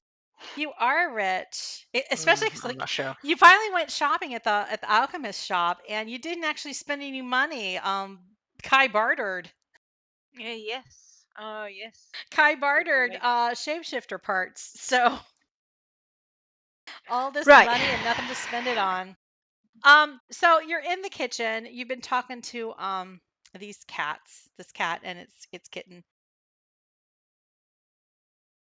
There's been a conversation about there's some kind of ring that Elkhorn was supposed to do something with that's in here somewhere. There's been talk about these codes you're looking for and keys. And you feel like they aren't necessarily here, but they told you like for the codes, you could maybe they might have left them around. The codes might be left around here in a cupboard or something. But otherwise it's a good idea to look in was it the study? Yeah, past the library into study. Past the library. So like the library leads off of this room. Is that what I told you? Yes. I don't have the map of the tower open. So I'm like, how do we navigate through here? What things are actually connected straight in a straightwise way through doors? So yeah, maybe the library is the next room and there's a study. And then there's a bedroom or something too, but she doesn't think you have access to that. And then there was mention of a naughty party that was at least at some point there was a group of naughty people in the naughty sub basement. I think that's how I phrased it. You're aware of. Yeah. Can we ask the cat what do we need to do to send the alarm if we run into the naughty party? Well, I think naughtiness sort of identifies itself. If they make it out of the sub-basement, well, that could be a problem for them in and of itself. But yeah, if the naughtiness gets into a room they aren't supposed to, well, the defenses will be dispatched. Okay. But if you want to call them quickly, I think the best thing to do is probably break something. You know, Got in it. case of emergency, break Break glass. this. Yeah. Yes, Amelior kept things rather clean. I mean, he was sort of a messy person himself, but he did create a lot of things to keep it clean, so he didn't have to worry about that. Like, and she waves a paw at the broom that's sweeping up the floor and then tucks itself back in the corner.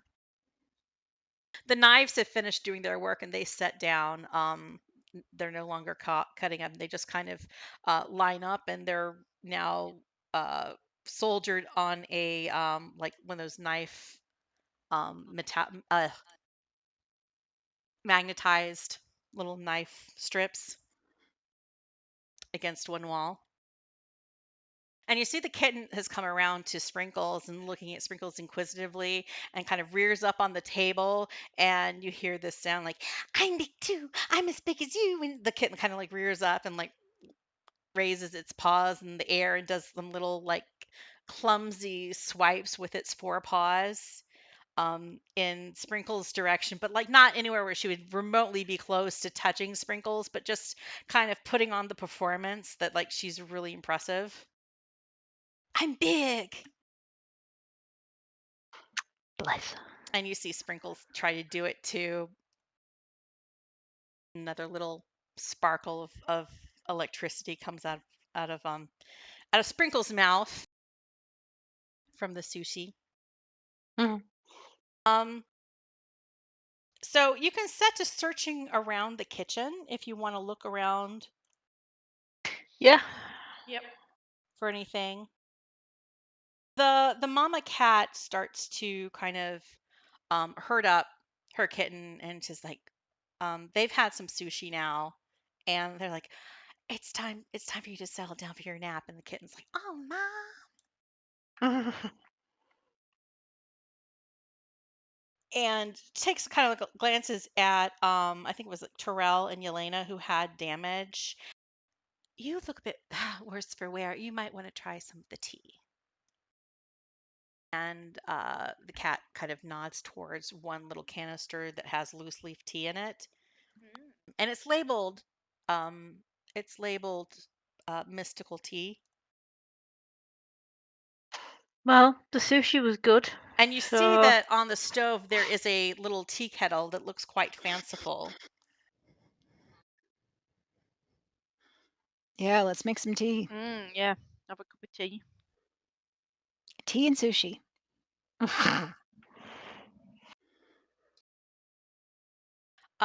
So you can all kind of like brew a cup of tea using the tea kettle on the stove. And as you're doing it, you realize that this tea kettle does seem to be a little bit magical.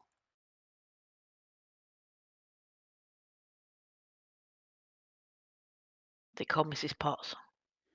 No, it's not. Does it start singing? It's not. It's not an The animated tea The kettle, August? but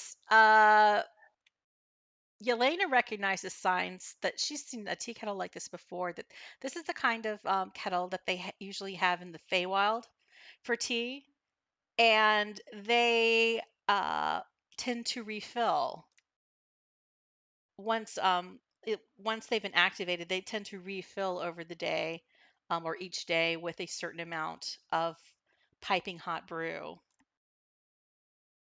consistently. So it's like the tea kettle version of the everlasting toaster. But you do have to provide your own like lemon or honey Now or hold milk. on. I'm trying to imagine what an everlasting toaster looks like. Is it just one long piece of bread that keeps No, getting up? like in the Saltmarsh campaign, they had this box that would just provide toast. Okay. Great. Why do I not remember that? Okay, you guys, because that's the thing you guys. Yeah, play. So you much were stuff in to that think campaign. about. That's right. But this is like a tea kettle that fills with tea.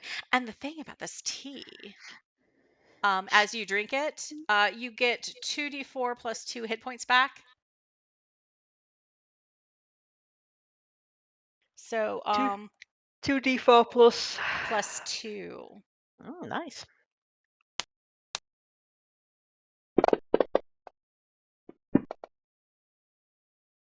We rolled the same thing I rolled. Let's just say everybody gets 7 hit points back. Oh, that makes me fine. Works for me. Oh, it's Kai the other one who got really nibbled. Yeah. Yeah. I only had 5 hit points Okay. gone, so. I got You I two have it got flipped. like a massive ding. Yeah, Yeah, both of you got a lot of boo-boos. lots of boo-boos. Well, the mystical teal having a cup of tea cured you for 7. And Yelena, you also remember that this tea cures poisons. Most poisons. Can we get a? Do I have any sort of a flask? Well, the I tea kettle think- itself is a flask. Well, would that be classed as stealing somebody's tea kettle? Or can we take it because the guy's dead? I mean, the cats have now left. They've said adieu after. I mean, they left after telling you about the tea, and left Okay. you to your own devices. So you are alone in this kitchen. Well, I mean, except for like the animated broom and knives that you saw at work earlier, but they're resting. Okay. Kai whispers to Yelena, just take the tea kettle. Yeah, it's not like we're leaving. We're not like we're leaving the house yet. We're just carrying And it. it's with not us. like you didn't just steal a Yeah. bunch of plants from the garden. That's True. very true. I yeah. mean, and for a penny. Well, plants grow back, so I just took a snipping, didn't I? Okay. Really? I mean, if you're concerned about it, you could just take some of the loose leaf out of the canister. So you'd have like mystical tea leaves, but like where you could brew a couple cups, but it wouldn't have like the refilling. Mm. Just But take the tea kettle. you would have a few doses. We can leave it.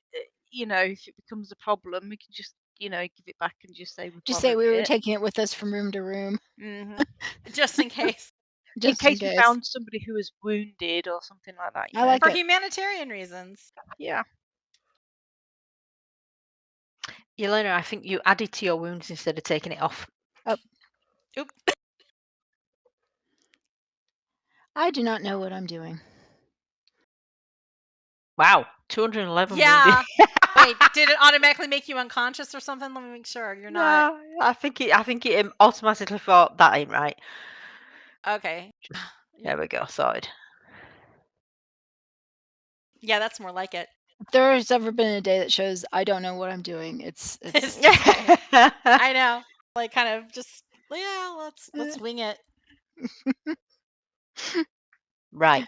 I do So- not do not remember anything about continue- this interface. Continue your search of the kitchen. Yeah, Yep, cupboards, junk drawer. Yeah. check that pantry. Everybody do investigation checks. Oh, my investigation's really bad. You almost rolled a 20 then. Oh my word. It's a kitchen. It is a kitchen. It is a kitchen. And you find a lot of like normal, what seems to be like normal accoutrements of a kitchen. Like, salt and pepper shakers and all of the implements and a bunch of, Dutch ovens and stuff like that. Terrell, you do pull out like a mincemeat pie that looks interesting. You get Okay. you get a sense that this pie is magical. I put that in my backpack. So you gain 1 mincemeat pie. And you and Yelena also find something else. For some reason, unlike Kai, who's actually trained in alchemy, you guys find a shelf that looks to have some alchemical ingredients on it. Both of you roll a d8. What, me? Kai, not Kai, Yelena and Terrell. Okay. So, Yelena, you pull out this interesting vial of oil that seems to shimmer with this faint blue light, and it's warm to the touch. So you pull that out and hand it to Kai as alchemical stuff. And Kai's like, "Oh, this is wondrous oil. Yeah, you can throw that in if you ever do anything, any magical enchantments, make up any recipes. That might be something useful." Okie doke. And Terrell, you find a little packet of prismatic dust. Okay. Do I know what that does, or do I just pass that to Kai as well? Pass to Kai. Pass to Kai. This looks Okay. like alchemy stuff. But that's all that immediately jumps out at you from the ingredients that you're kind of like rifling around in. You move Okay. on to the pantry, Mm-hmm. and mainly you find a bunch of potatoes. Potatoes, milk that's being kept fresh somehow, like magically. You're like, how long has this milk been here? It can't possibly be good. And yet it seems fresh when you peek into the canister. And you rummage around in the cupboards there. Make another investigation check. Okay.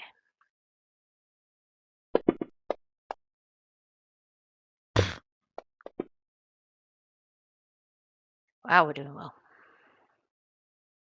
Yelena, do an investigation check too. I thought it. Well, Well, nope. man, and that looked like it was on 13 for the longest time. Kai, you find a small box, like a little almost, it's not an urn. It really is kind of like a little, it's a lock box, but it's not actually locked. And when you open it, it looks like it has more dust in it, or it's some kind of mealy substance. And after you poke at it a little, you realize that this looks like it's definitely magical. And you realize, oh, this is the remains. This is like ashes or um oh no, it's the ground bone from a dragon. Sounds valuable.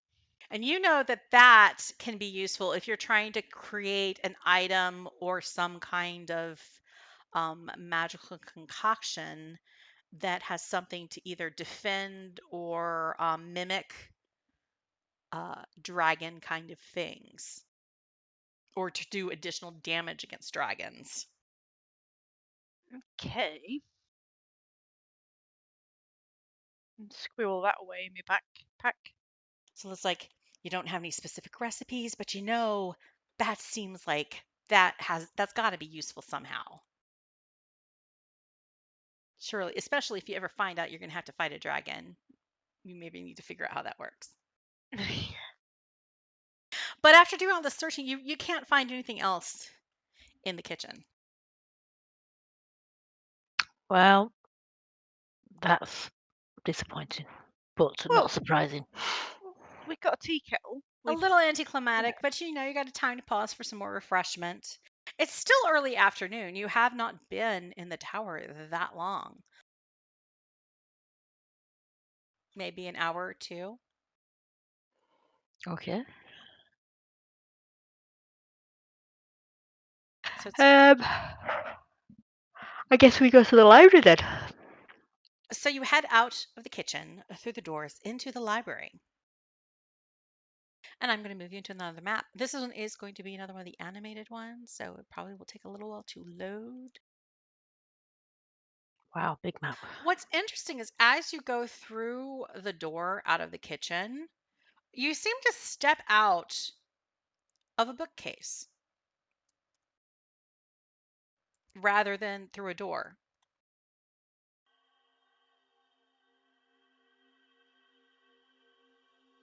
And It's dimly lit. There are rows of books everywhere. Shelves upon shelves. But the shelves also seem to be kind of arranged in a spiral or like a labyrinth of concentric circles where you can't exactly see directly where to go from here. You just got to walk further through the shelves of books to find your path. It's well lit. There are continuous flames, like magical flame torches, placed uh, in just spotted conveniently around the walls to have a nice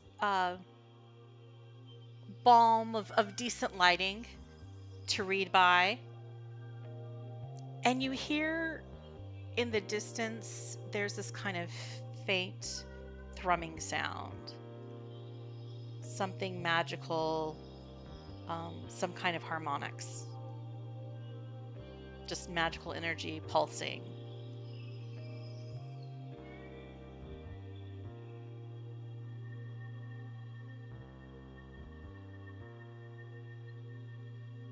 But there's books upon books upon books.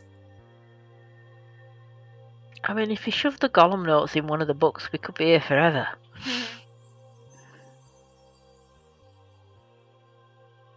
It'd be a nice place to stay forever, really. Nice comfy chair, footrest. Yeah, you see intermittently here and there, there's like a little comfy chair and little tables, just enough space on the table to hold a cup of tea, like, you know, from a fairy kettle. If you had a tea emergency. You know, it's well lit and everything. There's some little teeny desks here and there, but like not large enough to be super comfortable. So you figure like, okay, the study has to be close because surely he comes here, gets books, and then takes them to the study. Though there are chairs.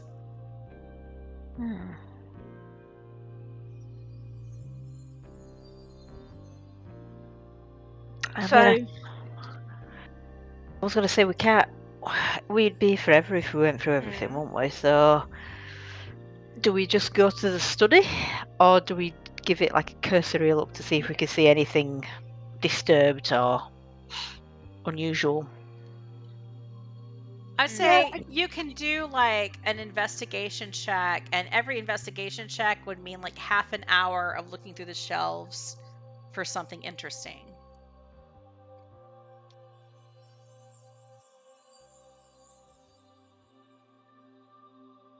Should we have a quick look then and just do like the just sort of a walk by and see if, like you said, if anything sort of sticks out and looks like it's any book that looks like it could be a lever to another room.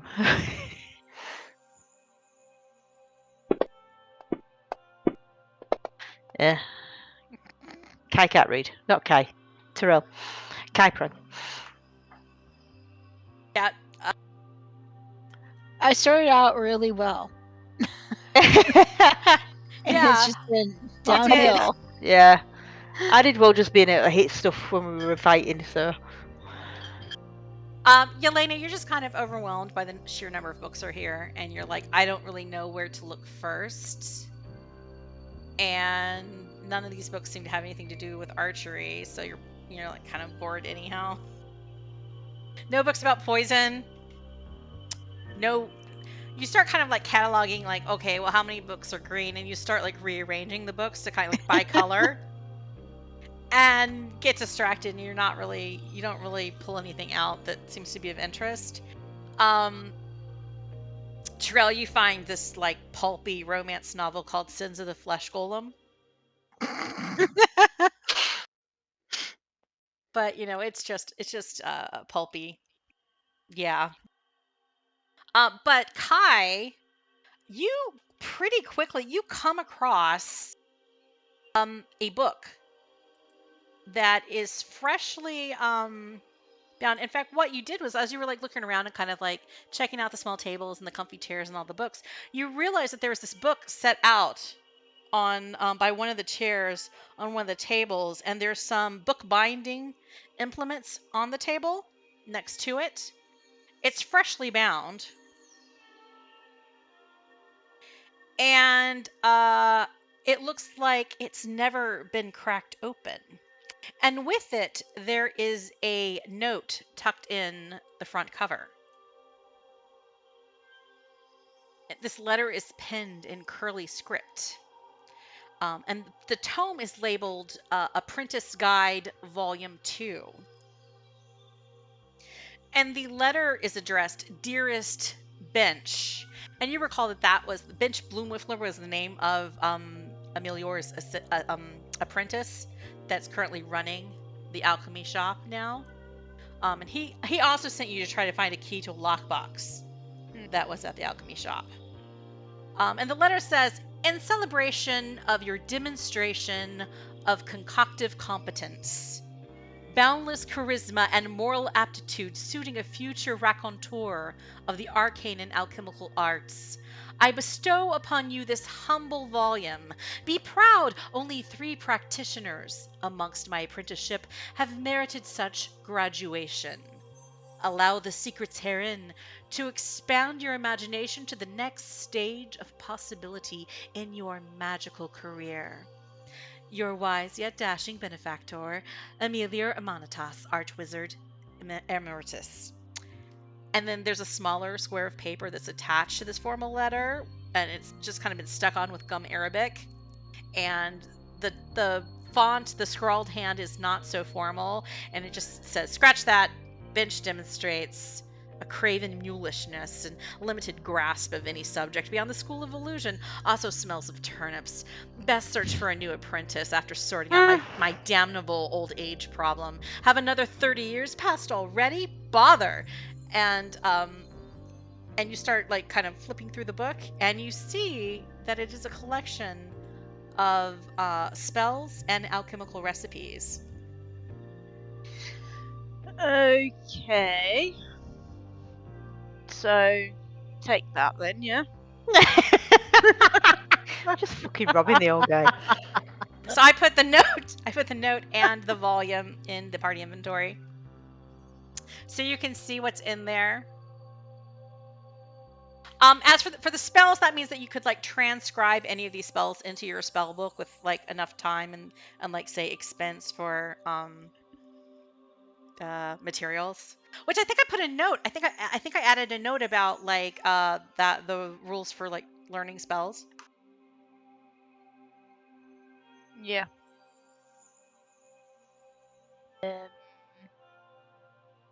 That's what you find looking for like 30 minutes at the books. Okay. You can look more, or you can continue looking for a way to get out of here. What do we reckon? I just wonder if there's something in the. You can also elect for like some of you can like look for a way out, and others of you can look at books. I'll look for a way out. Because I'm wondering if there's something in the study, then we can come back and that might give us a clue to where something else might be in here. If that makes sense. Okay, then I will also. I'll take another look in the library and hope that I roll better. Okay, for anyone looking for a way out of the library, looking for ways to leave, roll a survival check. But for people looking at books, roll another investigation check. I do better at survival. Can I cast? No. I don't know. And what is Terrell doing? She's gonna try and find something useful in the library. Ooh, better. Ooh. Good as Kai, but better than last roll.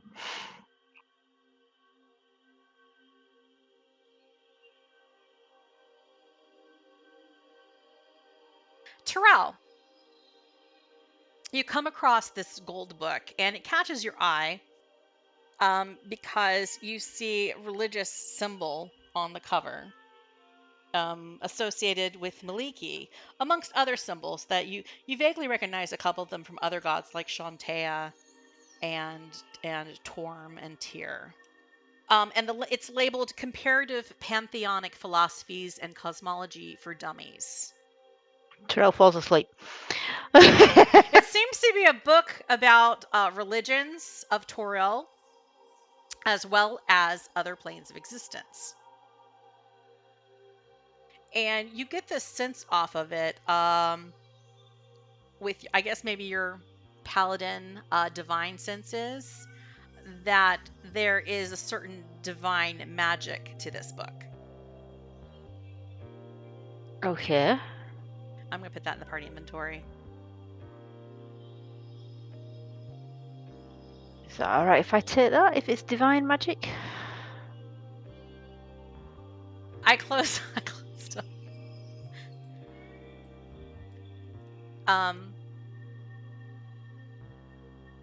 Okay, so that's in the party inventory.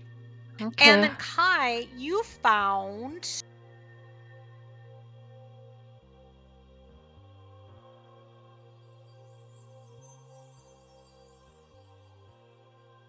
It's not in this list, but I know it exists. Oh, maybe it's another thing. Okay. You, your eye is caught by a pulpy paperback. And its slick cover features a steamy portrait of a drow priestess who is seducing a wizard Your mum! over a webbed altar in the foreground, and it's backlit by stormy skies and the faint skyline of casino lights. And it's called Seduced by the Demon Web Priestess.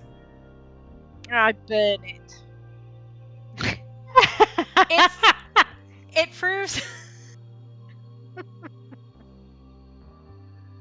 it is a magical book. And you burn it, and certain pages scorch, but others don't. So you manage to scorch the cover, so you don't see that picture anymore. But you see that there's certain pages that have been marked with notes from I'm not sure you want to know. Amelior Amanitas. Uh-oh. And now you kind of, there's only certain sections of the text are still available. So now it's like you don't know, you can't tell the whole story. It kind of jumps around. But you see that Amelior has left different notes at different junctures. Like the first note is something like, the magic herein seems oddly sound for such a fantastical tale. Eric says he traded a goat herder out of Anarok, a ruby, and a pack of gum for this book. At the time, I thought he'd vastly overpaid, but I begin to suspect I owe dear Eric an apology. And there seems to be the part of the story that is not scorched has to do with a dwarven nanny trying to balance childcare with adventure. And it includes a spell called Fling Nappy. Oh. And then you like flip further to another section, and there's another note that says, not your average potion of climbing. We'll keep in mind the next time the anti-gravity tower needs cleaning. And you see a recipe, an alchemical recipe for a drow delicacy called candied spiders, which you remember eating as a kid. Okay. So it's filled with things like that. There seems to be a couple recipes and spells out of the portions of this former pulp novel that you have not scorched with a firebolt. Oh wait, I put two copies in there where there's only one. You also notice that the author, well, before you burnt it, the author was a Dish Cardigan. Wasn't that Kim's character? It was.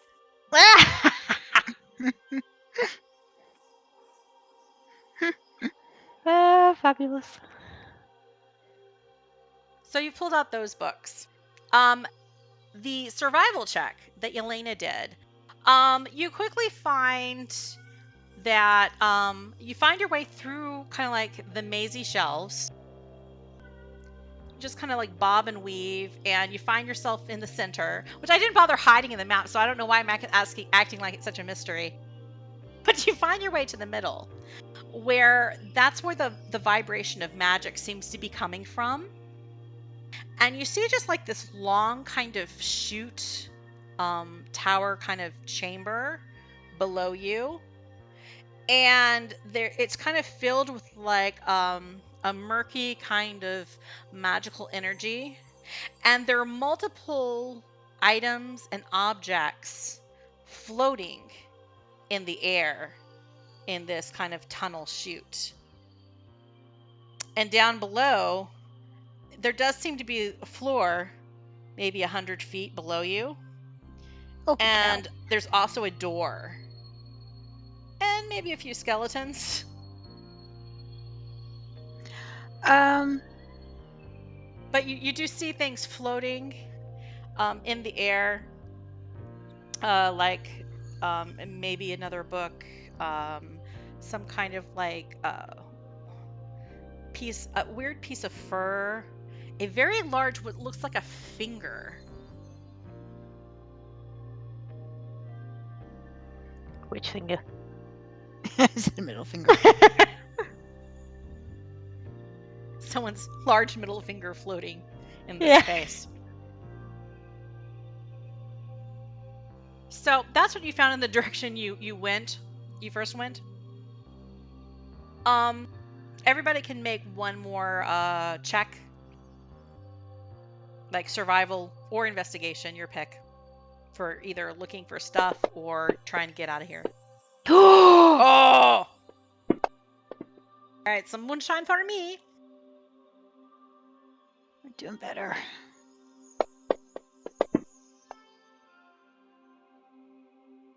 Okay, so Yelena, you find when you go the opposite direction, you kind of like bob and weave around the stacks, and you find if you went the other direction, there is a path in which you can find a set of stairs that leads downward, upward. Stairs are weird. I mean, it's a wizard tower, but you do find stairs over here.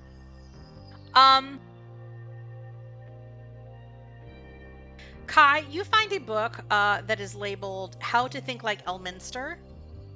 And it's like a self-help guide with a gray hat on its cover. How to cure insomnia. But you're feeling a magical vibe off of this book, so you think it's enchanted. Like, if you try to scorch this one, it doesn't go anywhere. No, I wouldn't dare burn anything about Elminster. Find How to Think Like Elminster.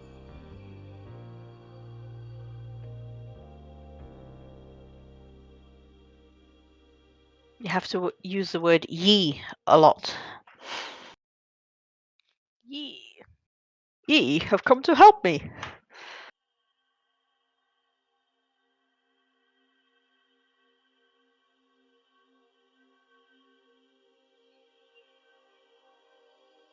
And you find a book called Tome of Fast Fingers. It has an image of a magician pulling a rabbit out of a hat on its cover. And when I say you, I mean Terrell. Oh, right, sorry. I was sniggering away to myself then. You Sorry. also, with a natural 20, pick up another book that looks like it's labeled Manual of the Lesser Golem. Oh. And it seems to be instructions for the construction of several types of lesser golems, including the type that you spotted at the town gates of Succumber. Like the little rag doll. So, construction of. Mm-hmm. Yeah, not Right. codes, but like for how to make your own golems. Okay. Do you think that'd be useful in any way?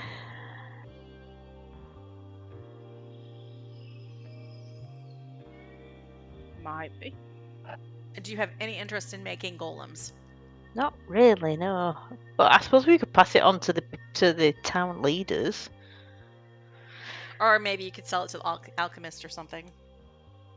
Yeah, I guess. I mean, that's the thing. Treasure. You can always sell treasure. Not that you spend money on anything, but you could sell it.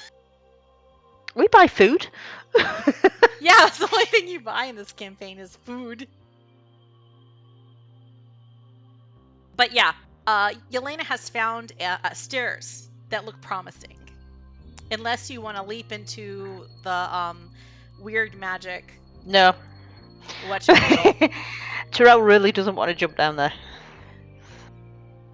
So I let him know it's about 100 feet. Do we have like between us 100 feet of rope plus? Now And we've maybe got we the could, magical ladder. and we've got the magic. Well, that's only 30 feet, right? Oh, is it? It's 30 or 50. I can't remember. I think it's in your inventory though, because it's in your bag of holding. But we don't need that for the stairs, though, do we? Not for the stairs. Yeah, stairs are stairs, but yeah, if you go down into the magical business. I mean, going down might head us back to the cultist route, but I would be tempted to go You can upstairs do an and hope that. insight check. Alright, let's do that.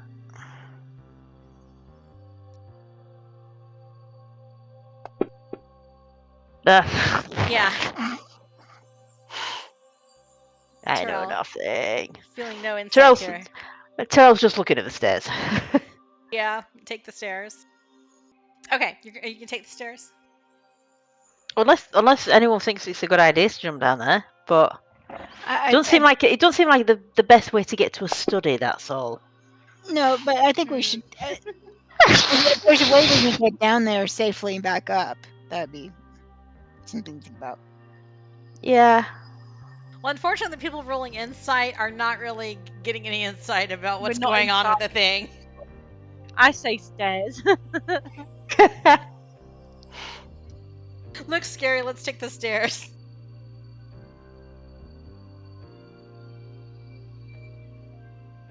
Or we could jump down there afterwards if he's not in the study, That's right. assuming the stairs take us to the study. So yeah. Yeah, shall we do that? The question is, do we go down or up?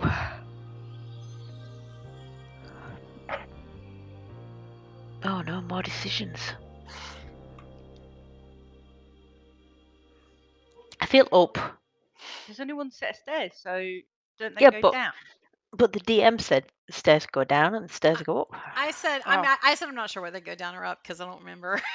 All right. That's what I meant. I would say from the shading they go down. They go in a direction, If there's only one direction, we take the stairs. That's right. and you find yourself in a cozy little study Oh, thank God for that.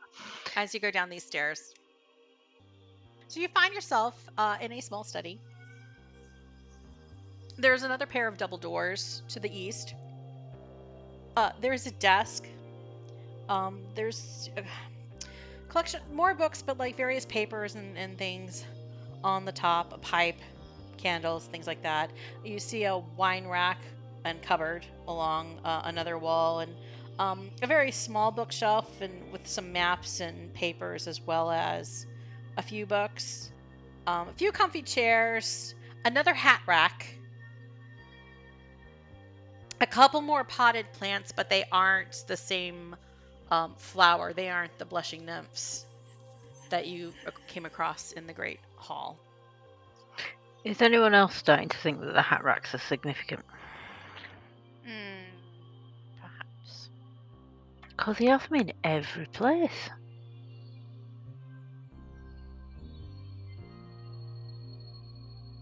Alright. Terrell's going to ransack the desk. See if she can find out. Okay, ransacking the desk. On top of the desk,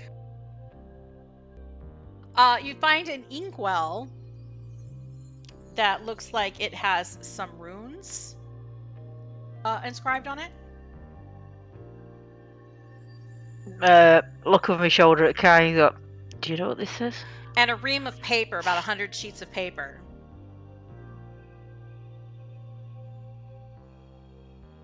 You find a scroll of detect magic. Ooh.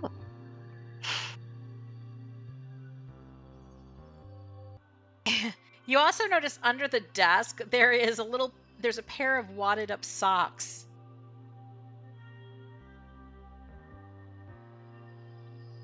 That seem to have been balled up and have rolled out of the way under a couple of the legs to the side of the desk.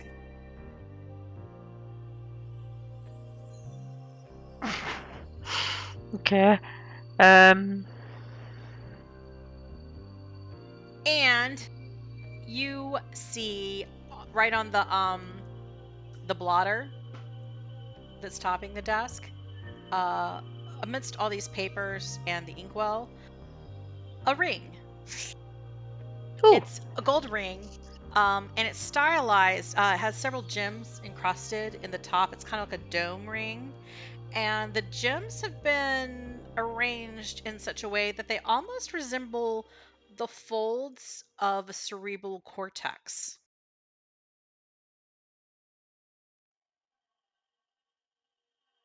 aka a brain. Okay, on the assumption that it is the ring that the cat was talking about, and the assumption that it's magical, I am not going to touch it. I'm going to point to it and go, ring. And look at Kai. I'm like, what are you looking at me for? Because you're the I'm not magic one. touching it.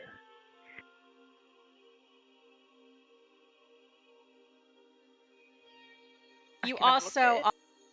really, there is a locked drawer on this desk. Okay.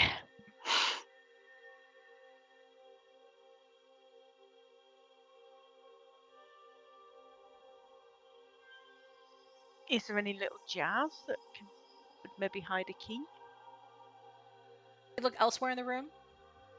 Yeah, the bookshelf over, or whatever that is, shelf over there. You go look. I'm going to try and get into the drawer. Do investigation checks. And what are you doing to try and get in the drawer, Terrell? I'm just trying. I'm going through my kit to see what I've got. I have a great axe. Could whack it. No. Woohoo! Oh, natural Ooh. 20. About time. Okay. So both of you notice there's a really nice bottle of whiskey.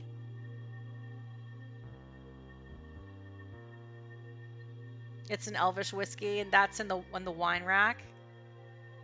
And Kai, you notice that by the desk, you see signs that you think there is some kind of arcane lock protecting the drawer area.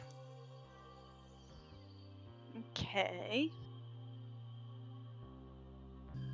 Now, Terrell, have you done anything to No, because I thought I had a crowbar and I don't. So I'm going to look at the other guys and say, I know "Do who either of does you have a crowbar. Who has a crowbar? Yelena always has a crowbar. Do I have a crowbar? Yeah, Is it in the back of holding? I think can't so. remember. You've used a crowbar like at least twice. That's right. Yeah, the bars in that down in the Mm-hmm. in the bad But it's places that we were. If it's got an arcane thingy on it, would a crowbar work? Well, I'm looking at the drawer on the desk, not what you're looking at. Alright. Now, did I find anything with my natural 20 yet?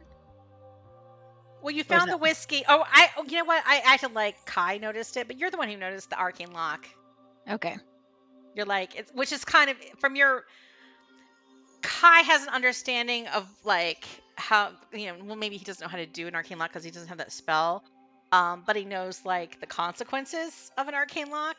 You just recognize it as a magical trap. Mm-hmm. So I just stand back and I point at it. Like, your turn.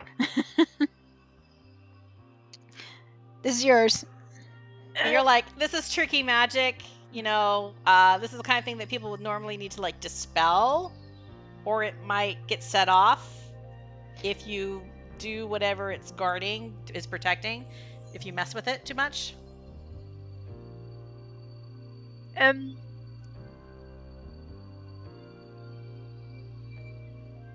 I haven't got dispel magic, so Yeah, that's a shame. we're kind of scuppered there. Anything we could use?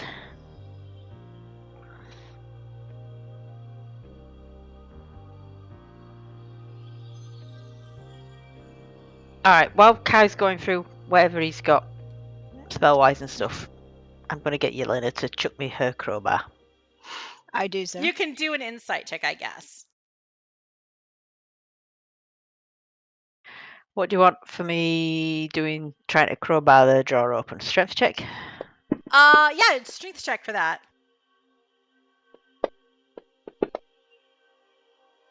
It could have been worse. As for insight check, Kai's like kind of like scratching his scruffy chin, and he's thinking, we could probably like just kind of set it off with something else that with something else other than us. Chuck Maybe something at it. jiggle it. If we had a 10-foot pole or like a 30-foot ladder, we could just like bonk the thing and try to set off the trap. And just as you're saying this, Terrell like kind of does a levering with the crowbar on the drawer, and it pops open, and then there's this poof blast of arcane magic. Oops. Well, chuff. I mean, I've been expecting it, but I was just hoping that the DM would not have thought of something like that. It is a wizard study, I guess. Yeah. Yeah. So, am I a goldfish now?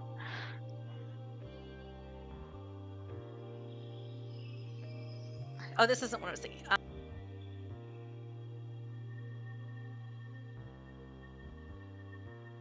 Make a dexterity saving throw. Okay. Dex saving. Why is that done 2 dice? You're getting some kind of D4 bonus. Like, are you still blessed somehow or something? Maybe. Has it not come off the thing? Well, it was a 14 without, so...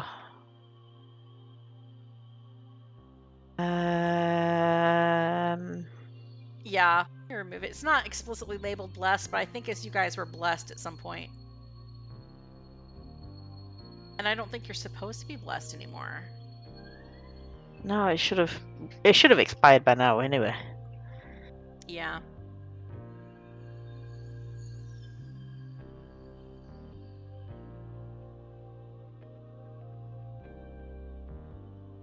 I think you blessed the whole party at some point, and you've just been blessed ever since. I did it during that fight.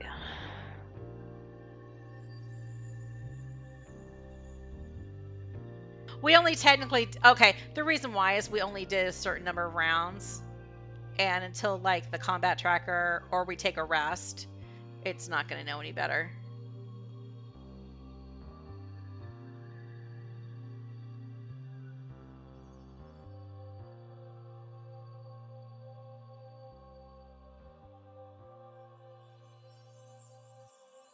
No blessings. But let's say I mean even a 15 is enough to save without the bless. Do you manage to jump out of the way so you don't take full damage from the arcane energy? But you do take 10 force damage. Which I think is reduced by 3 by your heavy armor stuff. So 7. Oh, okay. And also with that lock being set off, certain things start to happen, and pieces of furniture in the room seem to come to life.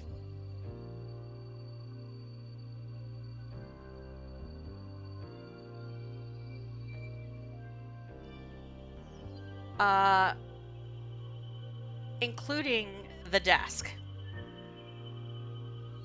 Uh-oh. So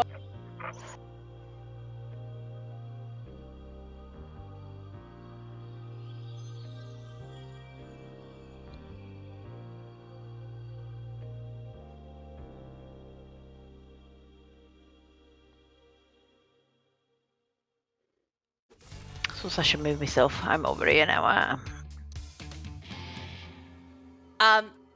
So not only does the desk kind of rear up in reaction to you fiddling with it, several bottles of wine float off of its shelf out of the rack, and the rug rears up now that the desk is moving, and kind of looks like it's trying to wrap around Elena.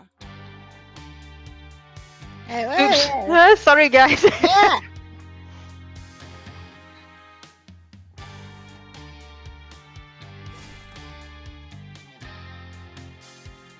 Bloody wizards!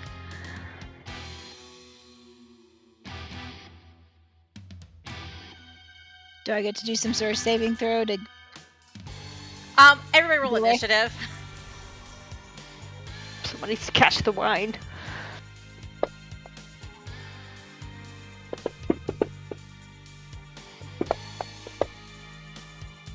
The wine bottles are Ooh. all surrounding. God, that's a big wine bottle. I guess it's just because the squares are big. The wine bottles are basically surrounding Kai.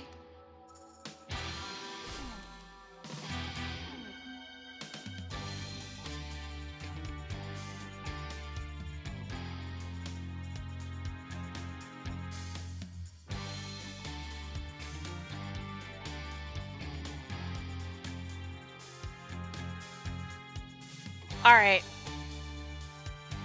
Say that the desk is like moved over here or something.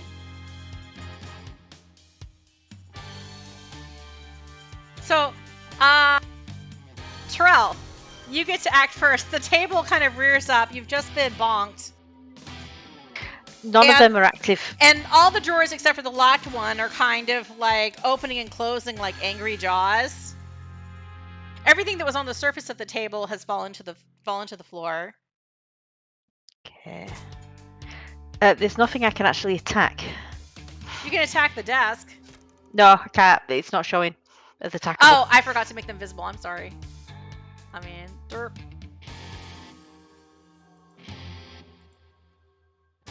Looks like Kai's having a right party. Having a rager over there. Then I guess I attack the table.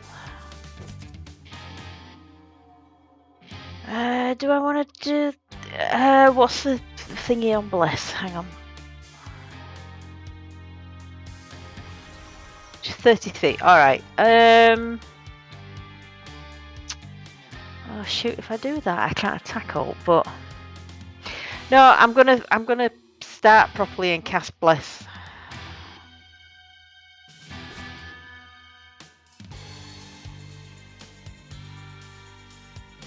Then I don't have anything that's a reaction, bonus step. I don't think. Apart from Misty Step.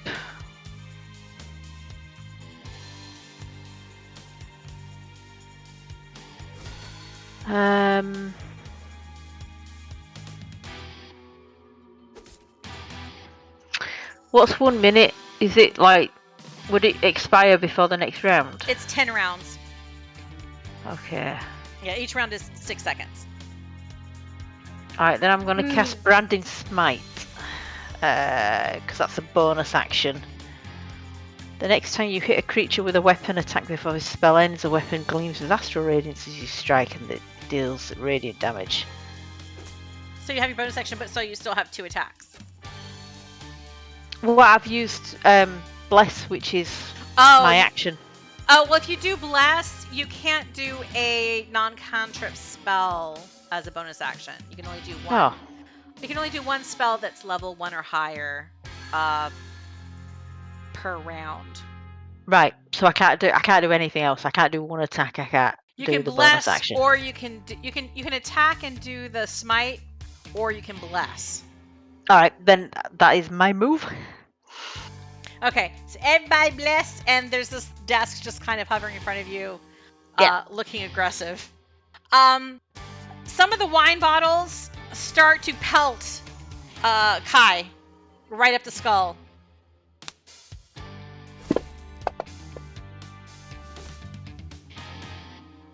The first one misses. The second one hits with a 22 and bonks Kai.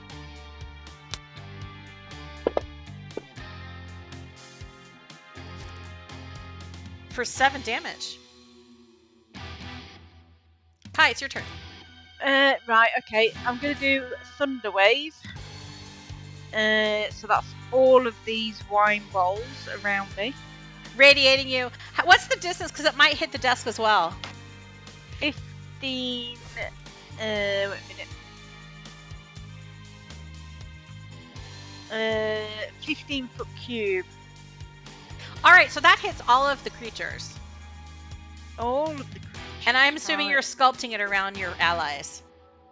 Yes, absolutely, always. Do they have to make a saving throw? The bottles, yeah. The bad things, yes. All the things. What kind of save? Con.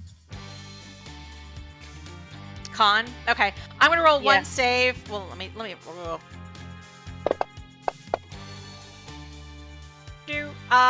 12. That's a fail, right? Yeah, fail. Yeah, they needed 16 or higher. So do I just roll damage on everything then? I'm rolling for all of them. Okay. So far, everybody's failing. Okay. So that is all of the bottles fail. So go ahead and start rolling damage on the bottles, and I'll roll for the rug and the desk.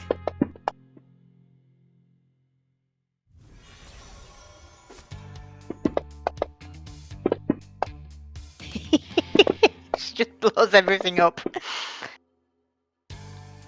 It looks like them two. Okay, the rug saved. saved. Did I roll twice or once? I Oh, rolled you rolled- twice, but they were still good. Yeah. The desk.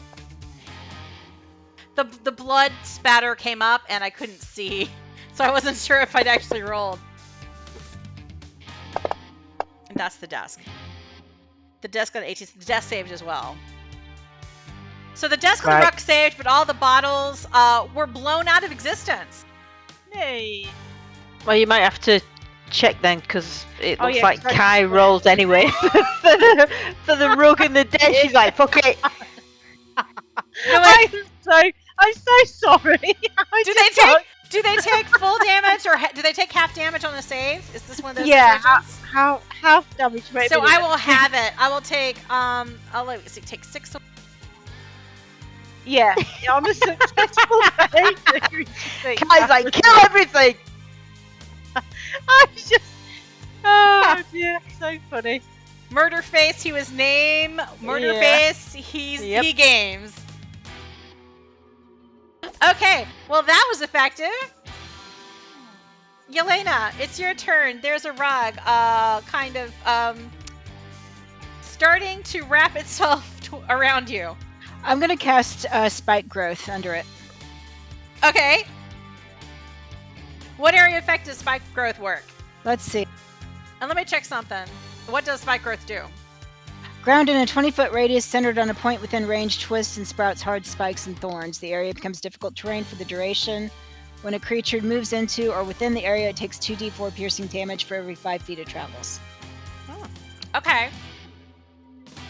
All right, and I checked, and they can be like restrained or booped or all kinds of things. So, wait, was there a saving throw? I'm stupid. Wait. I didn't see anything about a saving throw. I think just- it's just they have to make a wisdom throw to see, If they take the damage, or or if they notice that the ground is. well, I don't think they like have any chance to notice anything because you're doing it right underneath them. Right. Did I do that right? So I think at the start of their next turn, they take the damage because they start their turn in it. Mm-hmm. Do you think I'm interpreting that correctly? I think that's fine. I just I don't know. Can I take a step away here from the rug?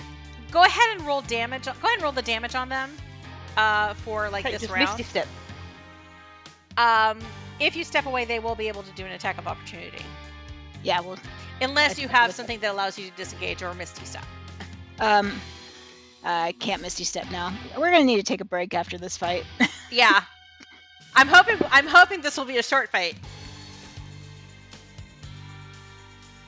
Okay, so you take the rag takes 6 damage from all the spikes. It gets snagged on several of these thorns. Excellent. So I'm gonna step away, and it's welcome to try and take a swipe at me. Okay.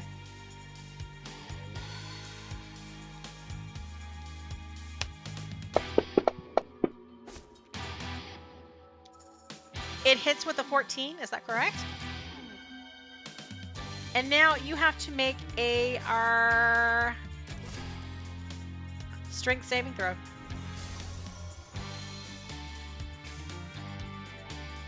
Oh no, wait! You don't have to make a saving throw. That you are just because it hit. You're grappled now.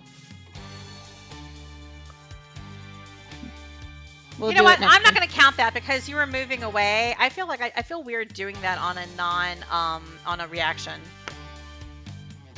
But I am rolling the damage on you. That's fine.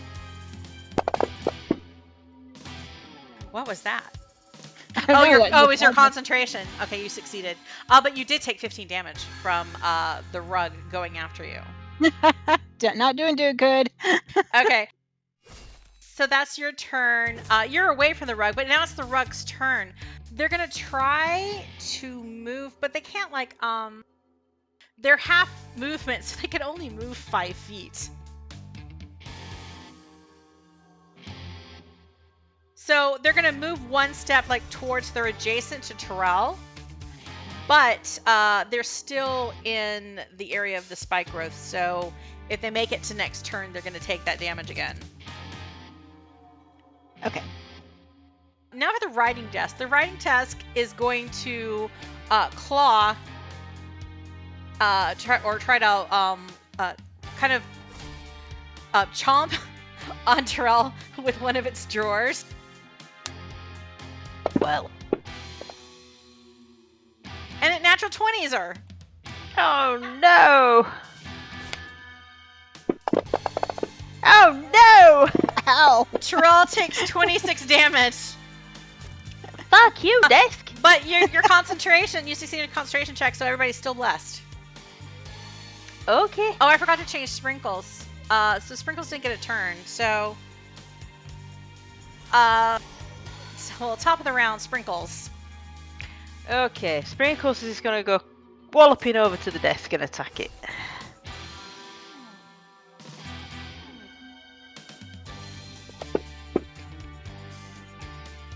Ooh, nice. So, which was not particularly high. Okay, and then So she comes you in with a notice claw. that the desk Sorry. does seem to resist some damage. And then she misses with the claw.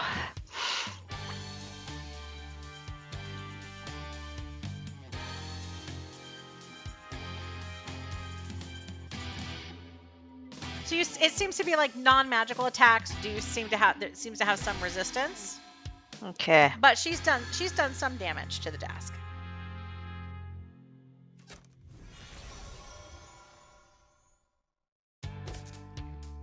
Alright, I can't move the combat tracker on from her. Terrell, your turn. Me! Well, I could run over to Yelena and heal her, but will I then go through the difficult terrain that the rug's in? Yes. Alright, I'm going to attack the desk then.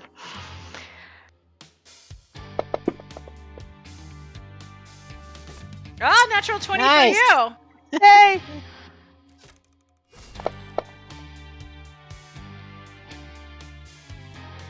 Okay. Can I spin and attack the rug? And this turn, you could actually do your smite as a bonus action for that hit, Okay. if you wanted to. Well, I might as well. It's Oh extra no, wait, damage, is that a isn't it? concentration thing? Hang on. I don't want to. Oh yeah, it is. So I'd lose the bless. Okay, so I don't want to steer you dirty. Alright, hang on. But did you take both hits? No, I've only done one so far. Okay. So I wanted to know, I can spin and attack the rug instead of attacking the desk next, yeah?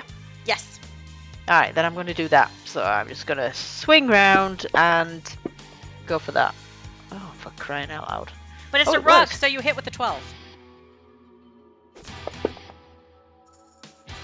Okay. I love that the rug has no armor. A big slash! A big slash down the middle of the rug. The rug is looking threadbare. Okay. The desk is kind of looking rough as well. Like the doors are akimbo. And that is me. It does not look structurally sound. Kai, I'm gonna chuck a firebolt at the desk. Set it on fire, hopefully. Burn, baby, burn. Ugh. Man, if only Yeah. you targeted the rug. If only. Damn it. That's me done. Okay. Well, that was anticlimactic, wasn't it? Yelena! Yelena, solve I'm this gonna- problem. I'm gonna shoot the rug.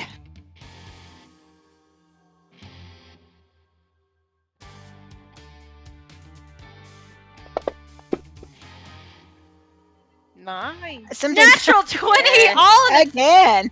Man, when it rains, it pours. So, Yay! the Killed rug it. is decimated. It is an X rug now. And it's a shame because it really pulled that room together. It's gone. Ah. It's gone. There's only a desk. And you still have another shot. I have shot. Yeah, I'll shoot the desk. Do you have a flaming arrow by any chance? No, and it would probably Yeah. take a minute to get one on fire. You hit the desk. Excellent.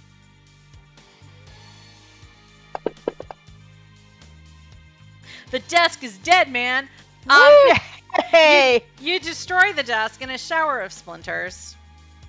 And as the desk splinters apart in a little pile of wood, the one single enchanted drawer that's left behind pops open. And inside, you find a ring of keys, Yay! Yay! as well as, I feel like there was something else in there, a lump of mithril ore, and a piece of paper labeled Golem control codes. Oh, cool! Yeah, it's all in the same Yes. place. Nice. And like 30 platinum pieces. I mean, if money matters. What Kai would say, yeah. What is money? I will drag that all into the party inventory sheet. And on that note, now that you have found the things that you so wanted to find, I think that's where we're going to wrap up this session. But I'm also going to say that you guys can take level 6. Ooh.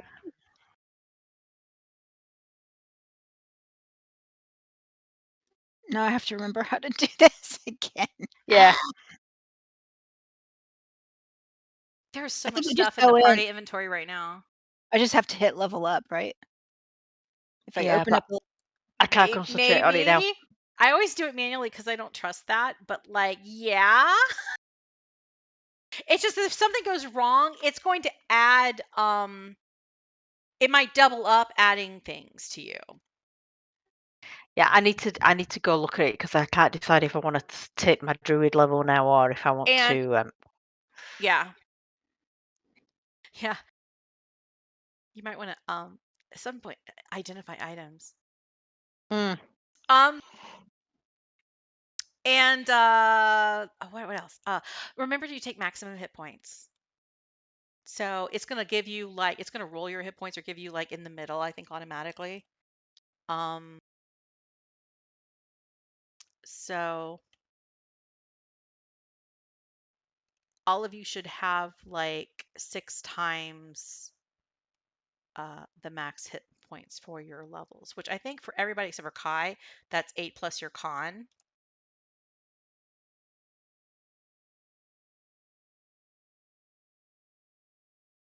So for like Yelena, you should be getting 9 hit points for every level, so you should have 54 hit points once you level up. So if it's not that, change your max HP to 54. Terrell should have what is the palette? Is it 8 or 10? I don't know. I think it's 10. What, my con? It's 10, I think. No, wait. Right. Yeah, because you're getting 12 every level. So you should have 72 hit points after you level up. Okay. And Kai has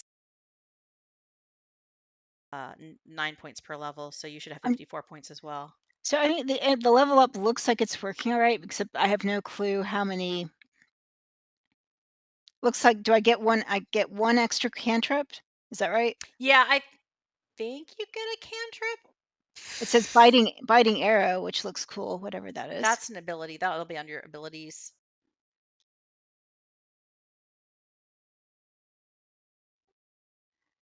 Because it's under zeros. I added that. How many cantrips do you have now? I think I have 2 others. Oh yeah, you should get another cantrip. Okay, so spell slots. It says known spells 4. I Where think are I you know seeing the 4. I've Where got. are you seeing the level up thing? Sorry. It is if you click onto your current level, it'll open a window and there'll be an option that says level up. I'd have to go back and look at it again. Oh yeah. I know it gave me problems last time, but it looks like it's working this time. And I will be adding some more spells by the time we play again. But I didn't know how many additional spells I get. I'm Do I looking get it up. Okay, cool.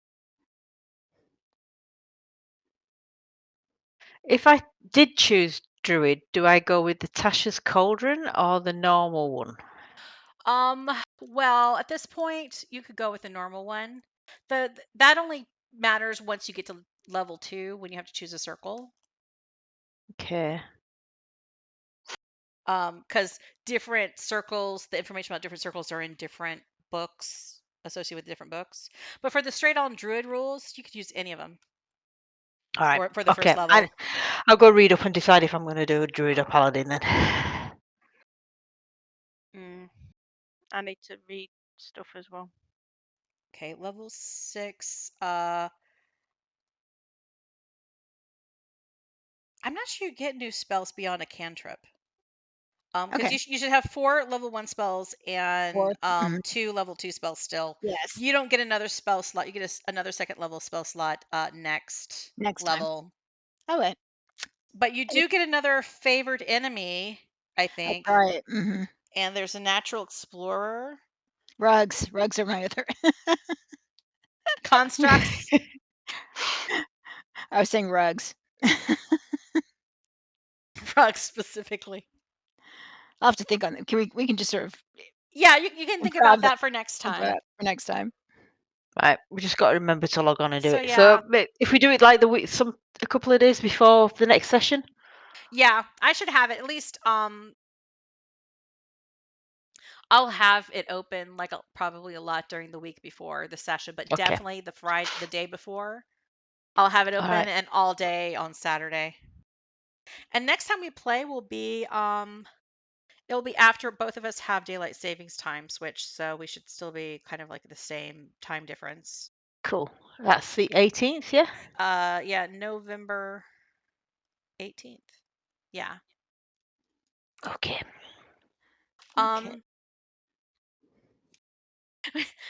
Another combat, full of combat this time. You guys have found what you're looking for in terms of Yay. keys and codes and stuff. So now you've just got to get out of here and figure out what to do next with the stuff you have. It's about like 4 or 5 o'clock. Like it's getting close to dinner time. But we still need to work out what to do with that ring that the cat asked us to. You got this ring that hasn't been identified. You got all kinds of things that maybe haven't been identified. All sorts of spells that Kai has pilfered and recipes that aren't going to do him anything until he has a chance to really study them and transcribe them into a spell book. Though, I mean, he could do the recipe stuff if he had the ingredients. Okay. So I didn't see what my original max hit points were. But it should be 54 now. It was 45 before. You were right. They only gave a certain amount, so. Yeah, I think they give the average automatically. Mm-hmm. So you're not quite as wounded as you were. It's fortunate. You're like, I've leveled up. I feel healthier now. But I still need a nap. And we don't get any additional points to any of our abilities at this level, right? You know, if I crack No. open the book. Yeah. No. Okay. So good. I don't have to worry about that. Yeah, that's like next time you get more ability scores is level 8. But yeah, you guys have a lot of loot stuff to look at next time, and you've got the command codes. You got to give them to somebody. You got a ring of keys. We can go nya to the bad guys in the basement. We can, yeah. You'd have to find the bad guys in the basement, though. You do know that they came in through the sewers. So even if you don't know how to get to the basement from where you are right now, you could always go into the sewers nearby, I guess. The nearest sewers if you wanted to try to catch up with the bad guys. I mean, we've got the stuff they want, so it don't matter if they're in there. Because if we go off with it, they can't get it. But I do need to use a little adventurer's room, so I'm gonna have to go. I think that's where we're like wrapping up. I don't think, unless there's anything else you guys want. Thoughts, concerns, whatever. No, I hit stuff. I'm happy. You guys roll a lot of natural 20s at the very end, and I'm very happy for you. Especially after you threw away the cherries. I might be a little bit buzzing on that moonshine because I finished off the moonshine I did pour just for the second half.